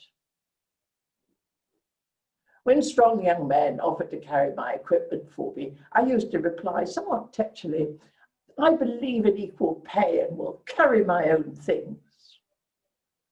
Nowadays, I sigh, oh, how kind, thank you so much. No one expected much from women in work because all expectations were about home and family responsibilities. And I couldn't accept that, and so started to challenge the conventions of the time, even adopting the name Steve in business letters to get through the door before anyone realized that he was a she. Ada herself also masked her gender by signing with just her initials, A-A-L. My company, called Freelance Programmers, which was exactly what it was, started on our dining room table with what would now be £100, but financed by my own labour and later a second mortgage on our marital home. People often ask me if I'm a feminist. Indeed, yes, but not in word. I'm a humanist, totally committed to valuing each human being and convinced that every single person can make a difference.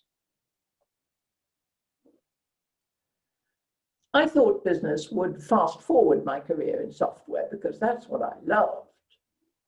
But nasty surprise, soon found myself swamped by administration, without which nothing gets done, human problems, tax issues, cash flow, data gathering.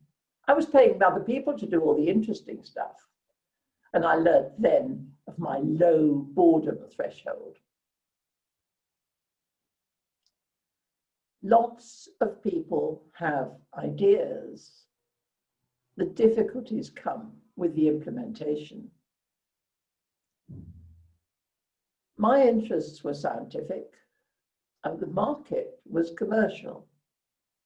So I went for compromise operational research work, which was both intellectually challenging for me and commercially valued.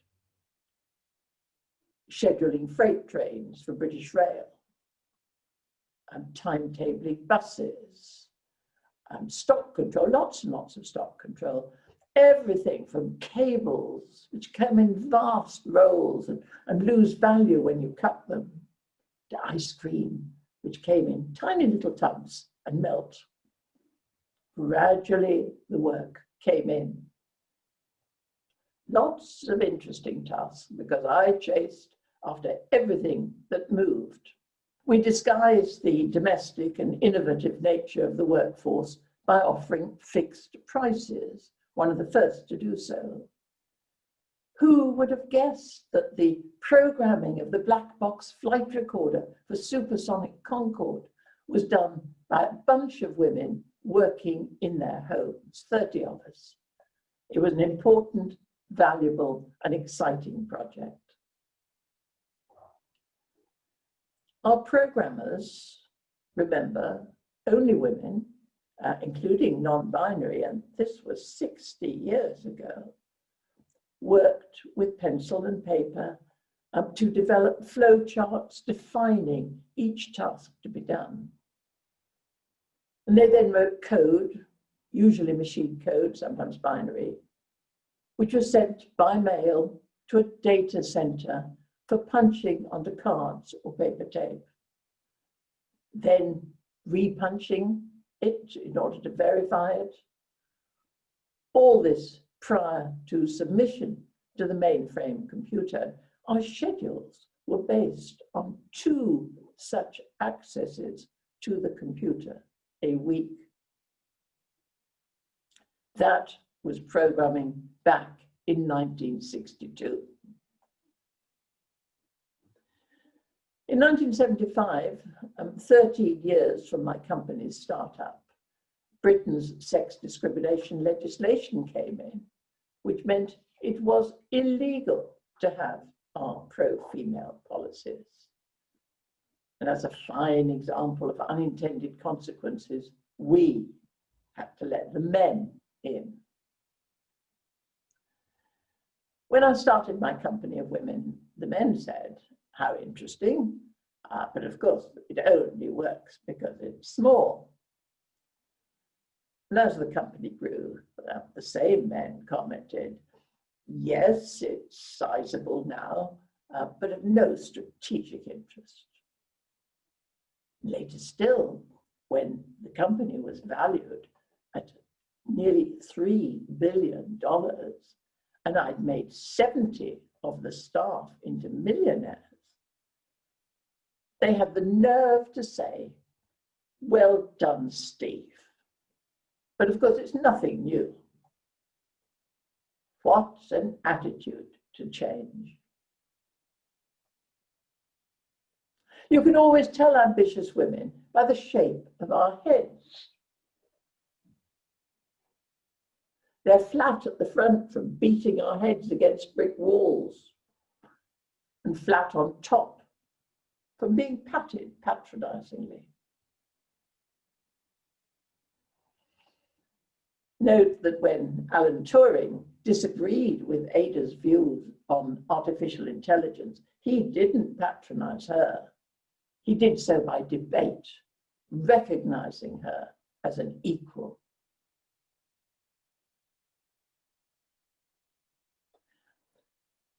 When my company was finally acquired in 2007, it was a quoted PLC with branches worldwide, including Salford, Leeds, indeed nationwide.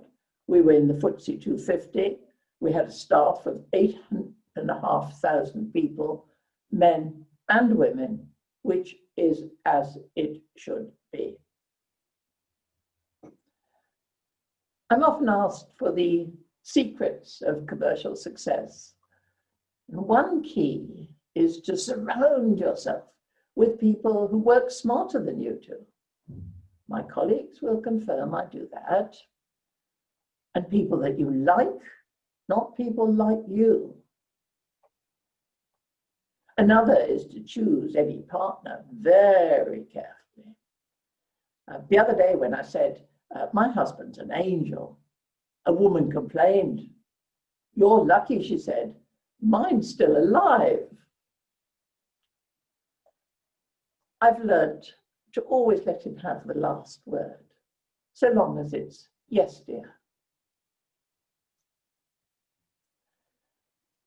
We're so different that people were surprised when we married. He is a Geordie, by the way. As you will know from my 100% honest memoir, our marriage was not all honey, but I'm proud to say that we are still together after more than 60 years. Do feel free to applaud.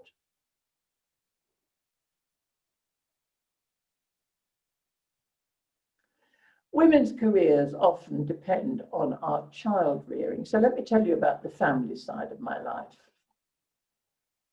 Our late son Giles was a beautiful, contented baby. And then at 2.5, like a changeling in a fairy story, he lost the little speech that he had and turned into a wild, unmanageable toddler. Not the terrible twos. Giles was severely autistic, and he never spoke again. We got him into a good primary school for non-communicating children, and for a few years we had a relatively reasonable time, but couldn't get him any secondary schooling, so he stayed at home with me. And that was a dreadful period for all of us. When Giles was 13, I broke down, basically ceasing to function. Vulnerable children bring out the best in most of us, most of the time. But their incessant demands can expose our own weaknesses. Both of us finished up in hospital, me for a month. I was only back at work after a year. Giles stayed in a locked ward of an old-style subnormality hospital. And he would have stayed there forever. After all, asylum means a safe place. Except that after 11 years, as happens so often in institutions, he began to lose his human rights. I don't want to go into detail. So we decided to look after him again ourselves. By this time, we could afford to have paid help. It took us 6 years to deinstitutionalize him. But eventually, Giles was living a simple but dignified life in the community and became the first resident in the first home of the first charity I founded. Today, Autism at Kingwood is where it started, is a medium-sized corporate. It supports over 150 adults with autism 24/7 and is contracted to provide 1 day a week support to another 100 who in the main are able to live independently. It took me a further 11 years, yes, 17 years in total, to get Autism at Kingwood sustainable, managerially and financially independent of me. Then 5 years for the next charity. I'm a learning person, but I was also then able to invest more money, which also always eases things. Then just 2 years for the last charity, latest charity. Total cost to date, some 68 million. Entrepreneurs tend to pursue several goals simultaneously. And I'm so lucky to always have something to get up for each morning. Because after autism at Kingwood, there was the groundbreaking Friars Court School for nearly 100 young people aged 5 to 25 with autism.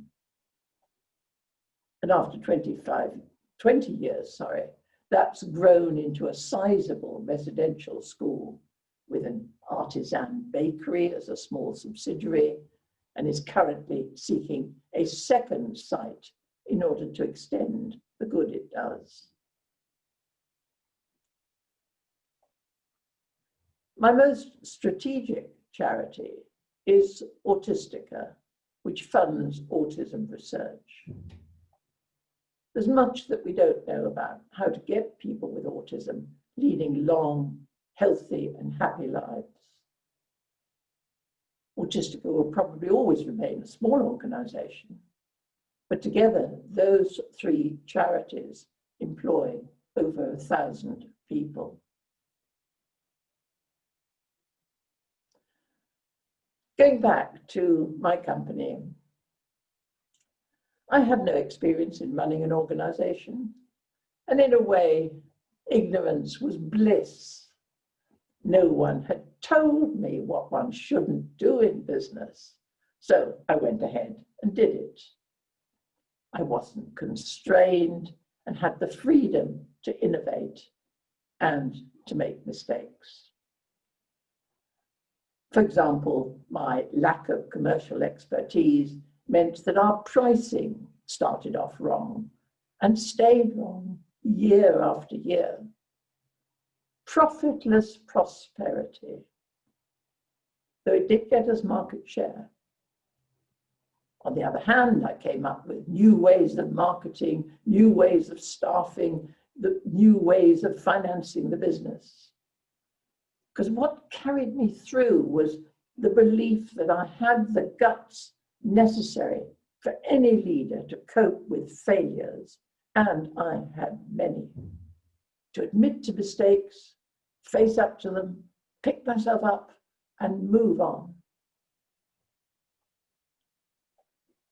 The company's success was hard-earned.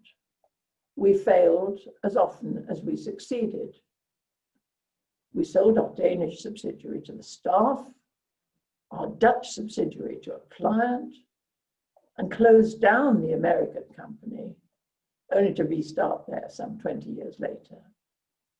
The one that really took off was India. And in 2007, when the company was acquired, half the 8,500 staff were there. There were years with lots of activity, but no profit. There were years of profit when we went international, followed by years of retrenchment. And this audience will know how business is never, ever boring. Two factors really account for the company's long-term growth. They're both to do with control. First, the concept of spreading ownership as widely as possible throughout the firm. And secondly, where many entrepreneurs fail, I realized my own limitations and brought in professional managers to take the group forward.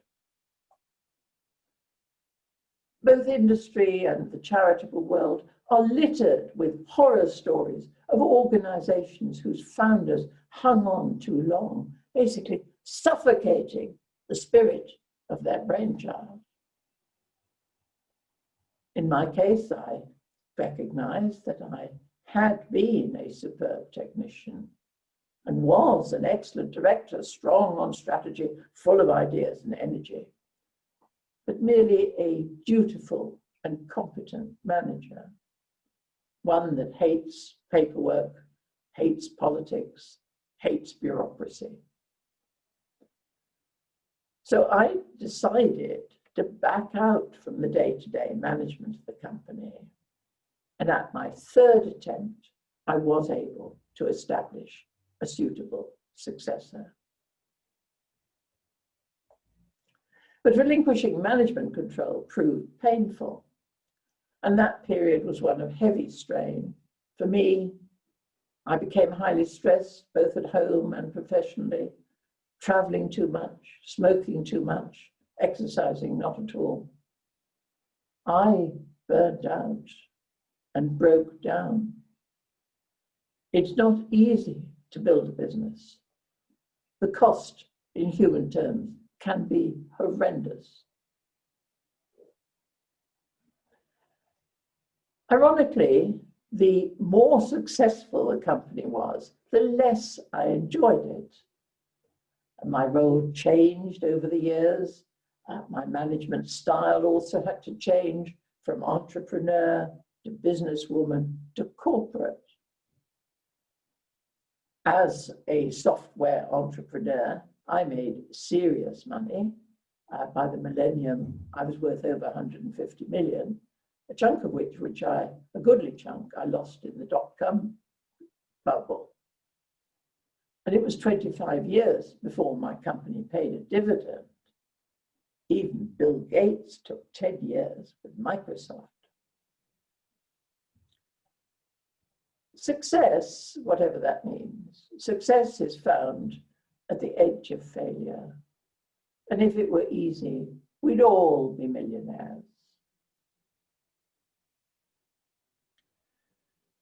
My Giles died suddenly and unexpectedly when he was 35 years old. I'd already lost my parents, my foster parents, and my sister. Most things get easier the next time, but that's not true of grief, the last expression of love.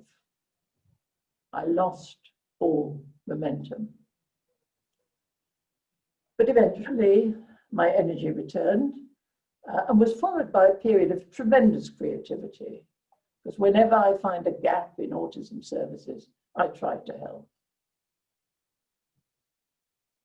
And so that some of my wealth goes back to the industry from which it stems, I've also founded IT ventures, such as the Oxford Internet Institute. And this focuses on the social, economic, legal, and ethical issues of this network of networks, not the technology. How I would have loved to have shown it to Ada and discussed how computers have taken us all into the information age. Philanthropy is all that I do now, nothing to do with stamps. But I need never worry about getting lost because several charities would quickly come and find me. People think philanthropy is just for wealthy people, but everyone can be a philanthropist. If you give 50p to a street person, that's a generous act. But once you start thinking, what's this person doing here? How can we get her into employment, him into a shelter? Then you become a philanthropist. Every single code of ethics mandates the strong to look after the weak. Whatever we do for others, in business or not for profit, is doing it for ourselves. You too can give skills, time, money. You too can be a philanthropist. I put as much effort into making sure I give money away wisely and get just as much satisfaction as I got from making it in the first place. Because giving and the service of others has given meaning to my life.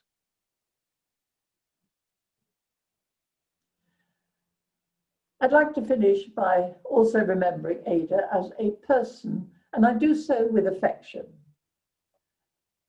Plagued by ill health, she bore 3 children. Promiscuous, a gambler with a somewhat toxic relationship with her mother, she nevertheless had many close and lifelong friends. I should have liked to have been one.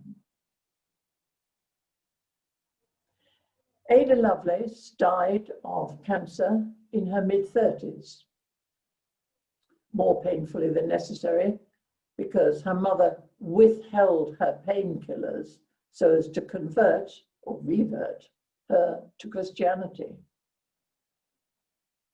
Ada made a deathbed confession to her husband, and she was buried next to the legendary Byron, the father she hardly knew. And I conclude with a misquote from George Bernard Shaw.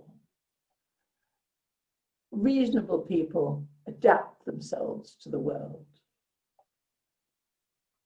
Unreasonable people attempt to adapt the world to themselves. All progress, therefore, depends on unreasonable people. I paid tribute to an exceptionally unreasonable woman, Ada, Countess of Lovelace, the world's very first computer programmer. Thank you. Wow, that was outstanding. Thank you so very much. Thank you so much. Unreasonable people. I read somewhere that well-behaved women never make history, and I was reminded of that as you spoke. First, let's get the pleasantries out of the way. How should I address you? Well, you could grovel and curtsy and so on. But I like to be called Dame Stephanie. Dame Stephanie, thank you very much. I was remiss because at the beginning I was just so overly excited. I forgot to thank you on behalf of our sponsors today. So today, of course, we are recording this session for the wonderful Ada Lovelace celebrations that we will be having all week. And this has been brought to us today with a partnership by my organization, Sky, the awesome Empowering Women with Tech, and also the Leeds City Council. And we've come together to put on these events this week. And I'm so excited that you're our keynote and I have the honor of talking to you. Dame Stephanie, if you will, can I ask you a few questions about your story and about your talk? So much to unpack in there. I was just scribbling down notes through the whole thing. I feel like we've been on a class. So I want to talk to you about starting your own company. I ran my own company for about 10 years, and I appreciate that if your mind isn't first about business, how tedious, how tedious it is. But tell me this, as a woman in the 60s, how did you know you could do it? Well, I didn't. I always believe in taking a risk and then making things happen. The motivation was not in any case to make money. It took, as I said, 25 years before we actually made any serious money or made any money. But it was part of my crusade for women. I wanted opportunities for me. I wanted opportunities for other women. I was beating up against that glass ceiling for so many years. I thought, I'm going to set up a company that's the sort of company I would like to work for, that other women would like to work for, that has the things that women are always asking for, flexibility and work-life balance. And every survey comes up with those two. And my company, originally called Freelance Programmer, flexibility and work-life balance to the extreme. So it was motivated by different things. I got pleasure from it right from the beginning, but of course it was very hard work because I didn't know what I was doing. Wow. I'm amazed at the innovations you made around flexibility, home working. It seems a little bit odd as we're talking from the biggest worldwide home working experience ever. And I like to joke, it only took a pandemic to get mainstream businesses to realize we could do this, but we are doing it. And you've proven it for years that it was possible. I'm feeling slightly smug, you know, Renee, because I have been doing this for a long time. And I know the things that are important and not the technology, believe it or not. but the management, the communications, the respect between members of a team. I heard a talk where you were saying you asked candidates if they had access to a phone. Well, people didn't have phones in those days. Exactly. Never mind laptops and Wi-Fi and Zoom and all the rest of it that people think was necessary to make this possible. But it was equally exciting in a different way. You were still doing new things, finding out new routes, learning from each other at a very high rate. They should have taken rent from me because I was working such long hours that I was like a tenant there. It was so exciting, and I would never want to change that. I'm also intrigued and would love to just have a little time machine to go back to watching women write code in longhand in pencil. So I'll give you a hint as to my age. The punch cards was where I came in, and it was called programming, not software engineering, because it was women, so we didn't get these titles.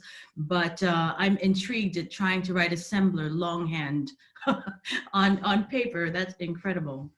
So you know what women did actually start off in a very positive way through the what's now the National Museum of Computing, but through coding at Bletchley Park. Yes. That was almost entirely female. And it was classed as just being part of the clerical sector, not important at all. And it took some time for actually software engineering to be respected for what it is. I often say that's when men started doing it, but that's when I'm being cynical. I think that's true. Oh, good. So when you started your company, you set out to employ women. Was that the start of philanthropy, or was it strategic? I wouldn't use a long word like strategic. It was a crusade, Renee. It was a crusade for women. How can I get women like me having the opportunities that I desperately wanted? And home working was one solution. Of the first 300 staff that we had, 3 were men, so we always employed a few men. But it just shows the balance, and it remained very female for a long time. I had a lovely photo taken when we had a company reunion a couple of years ago, and looking at everybody, there are a few men scattered around, the hundreds of women. We had a lovely time.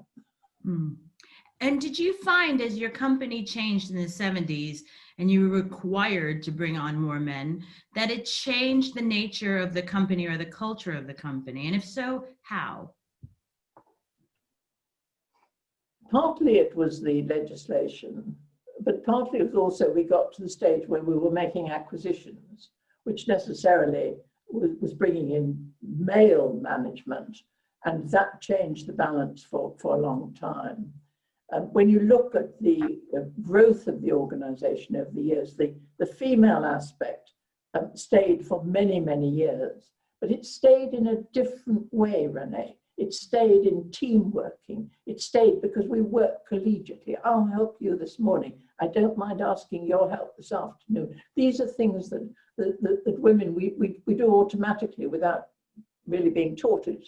And that stayed with the company, so that it had a very different feel to it. The men brought in new skills. I think they taught us, the female staff, how to project themselves as knowledgeable rather than sort of poo-pooing. Well, of course, I've done a little bit of that, and when in fact they'd done 6 years. It's extraordinary the way in which women, we denigrate ourselves and don't sort of say what I have done is terrific and I did it and we did it, and not a question of just following other people. I think women are very innovative. I think the need to survive is always important, and certainly in the north of England, women have worked from home for generations. It is not something new. What is new is that it's for an intellectual process such as computer programming. So we're part of a long development, and we make it happen. And if we don't make the future happen, then we have to suffer the consequences. Absolutely. And I'm really curious about the profit sharing, because that must have been completely revolutionary at the time. Can you tell me why you did it? Why did you think it was necessary? I don't think it was necessary. It just seemed to me that with the service industry, and we were one of the first service industries, the success depends on the people. I hadn't put any money in. I put some ideas in, put some concepts in, a little bit of money, I suppose. But it's the people who made it happen. And it seemed to me right and proper and correct that people should share the successes as they share the risks. We'd always had a bonus system, but in the 70s recession, it went out every 6 months. And I can remember writing over a period of 3 years, 6 letters saying, you know, I'm pleased to tell you, we've come to the end of another 6 months. We're still alive, but the bonus this year is 0. And John Lewis at the moment is having to do a similar thing. A bonus is a bonus. And it seems to me that they helped me through that recession to an extent that really made it appropriate to share with them. Thank you. I am also curious about when you start to become a larger company, you have to build a leadership team. That's something I deal with as well as a leader in a business, a technology business. So what did you learn for that? And more importantly, what did you look for in the people that you brought into your leadership team? I think the first few appointments were sort of younger versions of me, people who I'm good at spotting potential. So they were generally young people, they were entirely female, but they were modeled on what I had found successful in my own business career. And then I got a bit wiser and learned to realize that I needed to surround myself with people quite different to me, different skills, and not another innovator, but rather a doer, a bureaucrat, or somebody who could drive an organization as it became corporate. A lot of things that happen at that level are pretty boring. You know, you have quarterly returns for everything. So to a certain extent, it's repetitive. You're doing for quarter 4 what you did for quarter 3 and what you did for quarter 2. The results are different, but you're doing the same thing. And that I found difficult. Ironically, I think the more successful we are, the less I had to give it. And eventually I recognized that I wasn't enjoying it. And it took me 11 years to appoint my own successor. The first appointment had acted as chief executive for some time when I was sick. So it was a good bet, but she became ill and had to stand back. The second appointment was again an in-house appointment, which really ran very well, but it ran just in the same way as I'd been running it, entrepreneurially, dashing off after everything that moved. And that wasn't what I wanted. I wanted to get that phalanx of management, that thing that would make it permanent. So she was eventually encouraged to have a deputy, to set up some managers to report to her. Basically, if you've got a chief executive, you don't really tell them what to do. So once that really became an instruction that she had to appoint a new line of management, she resigned and has done extremely well. I'm still just in contact with her. But the third time, I realized I'm not, the years go by and the company needs more than this. And I went to headhunters, absolutely classic. And they took ages in a bureaucratic way, and they drove me scatty with the questions that they were asking. But they came forward with a candidate who was superb. She was well qualified. I liked her. She was the right age. She was the right place. And we took her, and she made a tremendous difference to the organization, keeping the good bits, but making it into starting to work with the city. We floated in 1996. I was retired by then. You know, this is big changes, and she was terrific. Fantastic. Wow. It's still really fairly uncommon to meet women who run their own software companies. Is there anyone that you think is doing this well, or that you admire in the industry that you'd like to talk about? But I'm really not up to speed on the industry. I don't know the companies that are coming up. But in a sense, we're all in IT these days. And a woman I do admire is the 60-year-old Anne Bowden, who set up Starling Bank, which was a telephone-only banking system, very revolutionary. I think it was 2014, and she's not young. She's not as old as me, but she's not young, and she has made a real good success of something that is really disruptive. It's different. It leads the way. Anne Bowden. Fantastic. I think we've probably just about run out of time. But one final question, if I may. You talk with passion about the work that you do in philanthropy and the third sector. I want to go back to the thing we have in common, software engineering. And what do you think we as software engineers can bring to improve or to make the work of the third sector more effective? I think crowdfunding is something that is really coming into the philanthropic, the third sector. That makes quite a difference. The way in which the projects that we seek to fund are strategic, they're not just cutting costs or speeding things up or making something in a slightly different way. We're using our information technology to do something completely different. And entrepreneurs who have moved into philanthropy want that sort of drive, that sort of creativity, because we like to make things happen.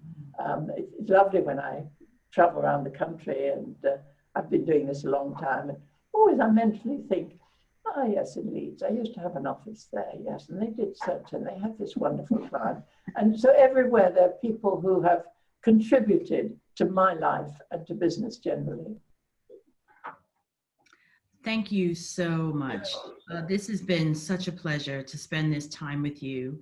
I'd like to say on behalf of Sky, Empowering Women with Tech, and Leeds City Council, Dame Shirley, thank you so much for giving so openly and so candidly your story and sharing your wisdom with us. This has made my week and my month.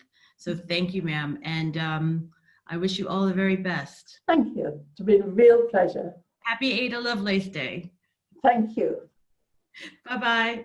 Bye. For that, and thank you, Dame Stephanie Shirley. She is 87 years old, and she has led such an incredible life, and with her philanthropy, you know, trying to make a difference with her legacy on top of what she's already achieved.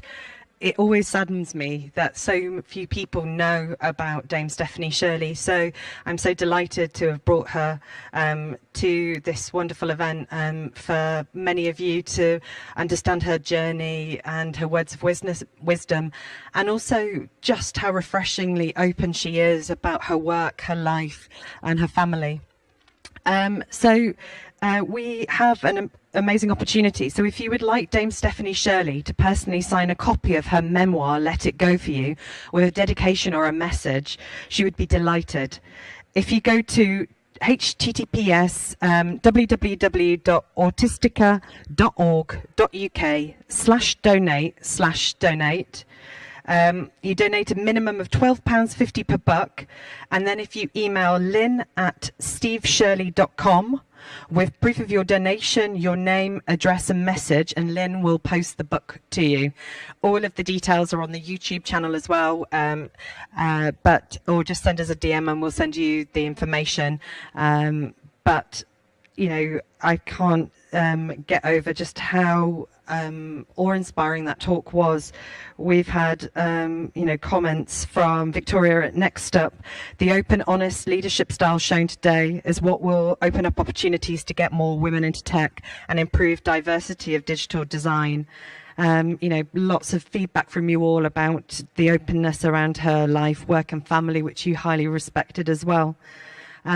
So without further ado, our last talk of the day, the wonderful Emma Trickett. Emma Trickett is the head of diversity and inclusion within technology at Sky. She is an absolute inspirational role model, and she's going to talk to you a little bit about what Sky are doing to address the gender gap in technology. Good afternoon, everyone. My name is Emma, and I'm the head of diversity and inclusion in technology at Sky. So firstly, what an incredible day it has been today. You've probably come here today because you wanted to maybe be inspired, you maybe wanted to learn something new, or maybe just connect with someone. And I really hope that you've managed to achieve that today. We've heard today from women who have broken boundaries in science and technology, or those that are just getting started. And as we celebrate Ada Lovelace Day today, I'm sure she would be incredibly proud to see such incredible women that are continuing to break boundaries, break the mould, and not let anything get in their way. So I've been asked today to talk a little bit about me and also a little bit about what we're doing at Sky Diversity and Inclusion. So I've been at Sky for 11 years. And wow, I've seen like incredible amount of change in that time, particularly in regards to diversity and inclusion. So I don't really remember it being much of a thing back when I started in 2009, but I was working in a totally different role in our events team. And we were an all-female team delivering some fantastic projects and events. And I didn't once stop and feel any less capable as a woman doing my job than a man. But I probably did encounter a few kind of occasional sexist remarks back then, but as unacceptable those remarks were, it was just kind of what it was, an unfortunate sign of the times. But I didn't try and let those things get in my way, and I've always worked really hard, and recognition has followed. And I've always totally felt 100% comfortable to be me at work. So let's fast forward 2 years ago when I moved from the corporate affairs team at Sky to take on the role as head of women in technology. And I remember researching for the job, for the interview, and wow, it was like an incredible eye-opener when I learnt about all the gender imbalance across the technology industry. And I didn't have a background in D&I, but I've always passionately believed in doing the right thing. And I felt that this is something that I could really make a change and work hard at. So one of the first meetings I attended in my role was the selection of the Women in Technology Scholars. And you will have heard from those fantastic women earlier today. And now in its second year, it offers 5 women funding of £25,000, which they can use to accelerate their technology business idea. Plus, they also get access to Sky's expansive technology network and resources, as well as, crucially, mentoring. And I remember I was taken aback by how talented all those women were in that room, and just their total drive to succeed, was inspiring. And I'm so grateful that I was able to meet them and play, a very small part in their story. And I wish them all the very best success for the future. So the Women in Technology Scholarship Programme not only nurtures and provides new opportunities, but I think it also helps broadly raise awareness of the lack of diversity We know there is a lack of positive female role models to look up to in technology, and I think through this programme we really hope that those women will become just that and encourage other inspiring women to consider a career in technology. And if you heard them today, hopefully you will totally agree with that. We're also focusing on developing talent pools that might not otherwise be there. So, our recruitment team do an amazing job at attracting women to Sky, but if we just take those women away from those other tech companies, then we're really not solving anything. Ultimately we need more women in that pool to start with. So we've been running our free training course, which is called Get Into Tech, which helps women with little or totally no technical background at all to try their hand at coding, with the goal of them training for a career as a software developer. It was launched in 2016 and we've had over 1,500 women apply since it started, with over 200 women going on to complete the course. And at the end of the course, then they have the option to apply for a permanent role at Sky if they choose. But we can also, with their permission, share their details with other hiring tech companies in the region, which really helps the industry more broadly and encourages hopefully more companies to follow Sky's lead in addressing diversity in technology. And in our home service teams, we're doing a similar thing. We've invested £2 million into our Women in Home Service programme, which is a paid training programme which provides all the necessary skills to become an engineer at Sky. We regularly have over 600 women a year apply for this scheme, so it's hugely popular. And since its launch, the number of women working in home service has increased by 450%, which is, amazing. So much more of that. But, we all know, unfortunately, it's not good enough to just rely on women to attract more women. The responsibility really has to fall on everyone. Everyone has to play their part and take accountability to make, diversity and inclusion reality. So at Sky, we've moved the narrative on from simply women in tech to creating more inclusive teams. And, teams that inclusivity is just not only good for people, it's also really good for our business. That's proven that it's kind of a no-brainer to get this stuff right. So last October, we rebranded our Women in Tech programme to become Tech for Everyone, which, you might say it's a very simple shift of name and narrative. What's the difference? But overnight, it transformed our engagement with our wider audience, and all of a sudden, men started to be interested in what we were doing here. They want to be part of the journey. But, that's not to say that we've moved away from supporting women. We're doing more now than I think we've ever done. But it was absolutely crucial to make Women in Tech part of our wider plan if we were really going to make the progress that we needed. And right from the start, when I took this role, I knew that we just couldn't fix that gender problem by focusing on just women alone. And I've been driving for a long time now that everyone needs to play their part, and it is working. We're seeing and hearing that the culture is becoming more inclusive. Our leadership team are totally bought in. They're very supportive. Last week we just had National Inclusion Week, and everyone played their part, and it was incredible to see. Change is happening. And we now have a fantastic diverse working group made up of representatives from across technology who are helping me to drive that diversity inclusion message and work streams right down to the root of our teams through our network of champions, which is something that I could never achieve on my own when we're talking about teams of thousands of people. I think it's important to say that we can no longer just focus on gender anymore. The world isn't as simple as that, and we need to start to consider intersectionality if we're going to make positive change. We were all affected by the brutal murder of George Floyd and the events that followed with the Black Lives Matter. And it was an incredible time, something I've never really seen happened before at Sky, but people were, deeply impacted by the course of events, and they rose up, they stood side by side in a way I've never seen before. The senior managers, were totally committed to making change, and we will. And this wasn't just going to be a moment.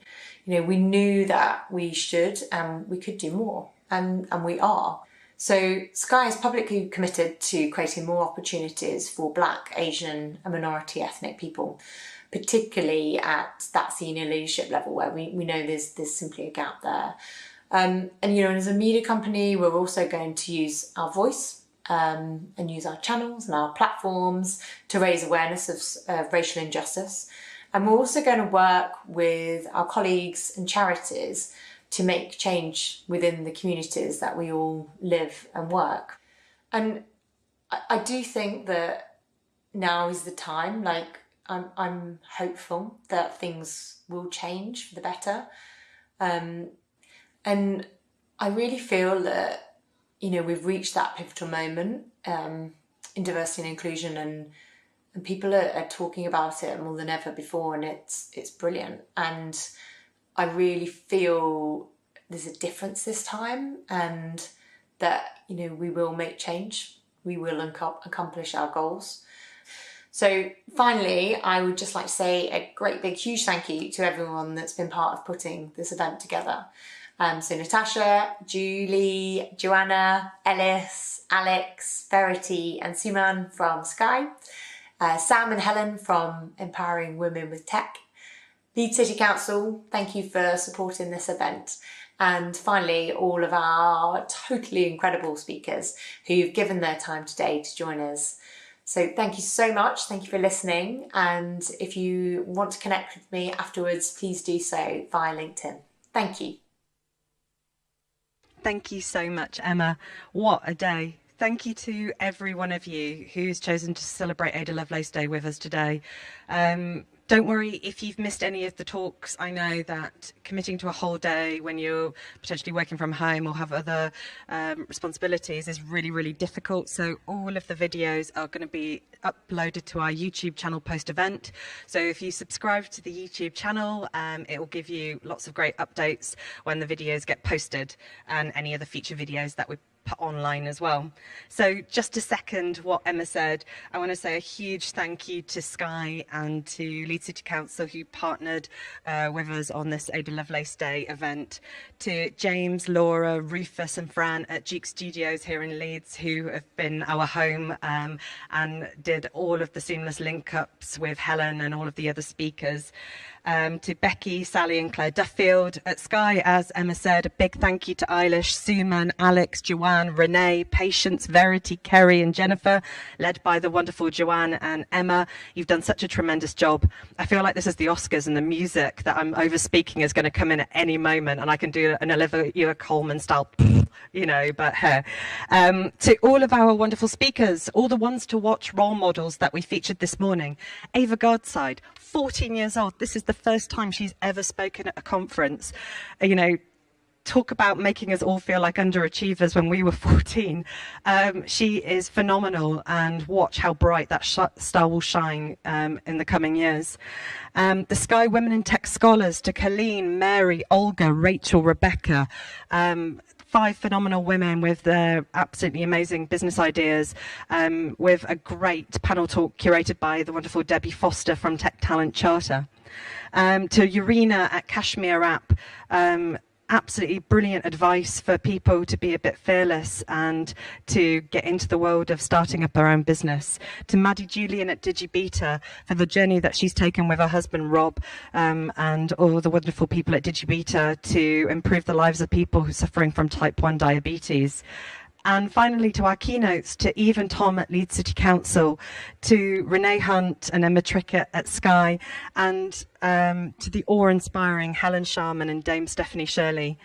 Quite a few of you have posted, slightly ashamed that you weren't familiar with some of their work. That's nothing to be ashamed of. you know, it is constantly a journey and a learning experience, and that's why we put on events like this to showcase outstanding role models to you, that you can continue their journey and share their stories with other people. And last but not least, I want to say a huge bear hug thanks to Hannah and Sam at Consume Comms, who have done a sterling job doing the event management on this, and indeed on every one of the Empowering Women with Tech events. They are incredible. And chiefly to my husband David and to my two daughters Eliza and Georgia. I run the Empowering Women with Tech stuff as a hobby outside of the day job, and they put up with me watching lots of YouTube videos and reading lots of stuff to think of great new things to do, and without their support I don't think I would do a lot of this stuff. So I'm going to end with some words from Helen Sharman. Be curious, aim high. Happy Ada Lovelace Day 2020. Thanks so much for watching.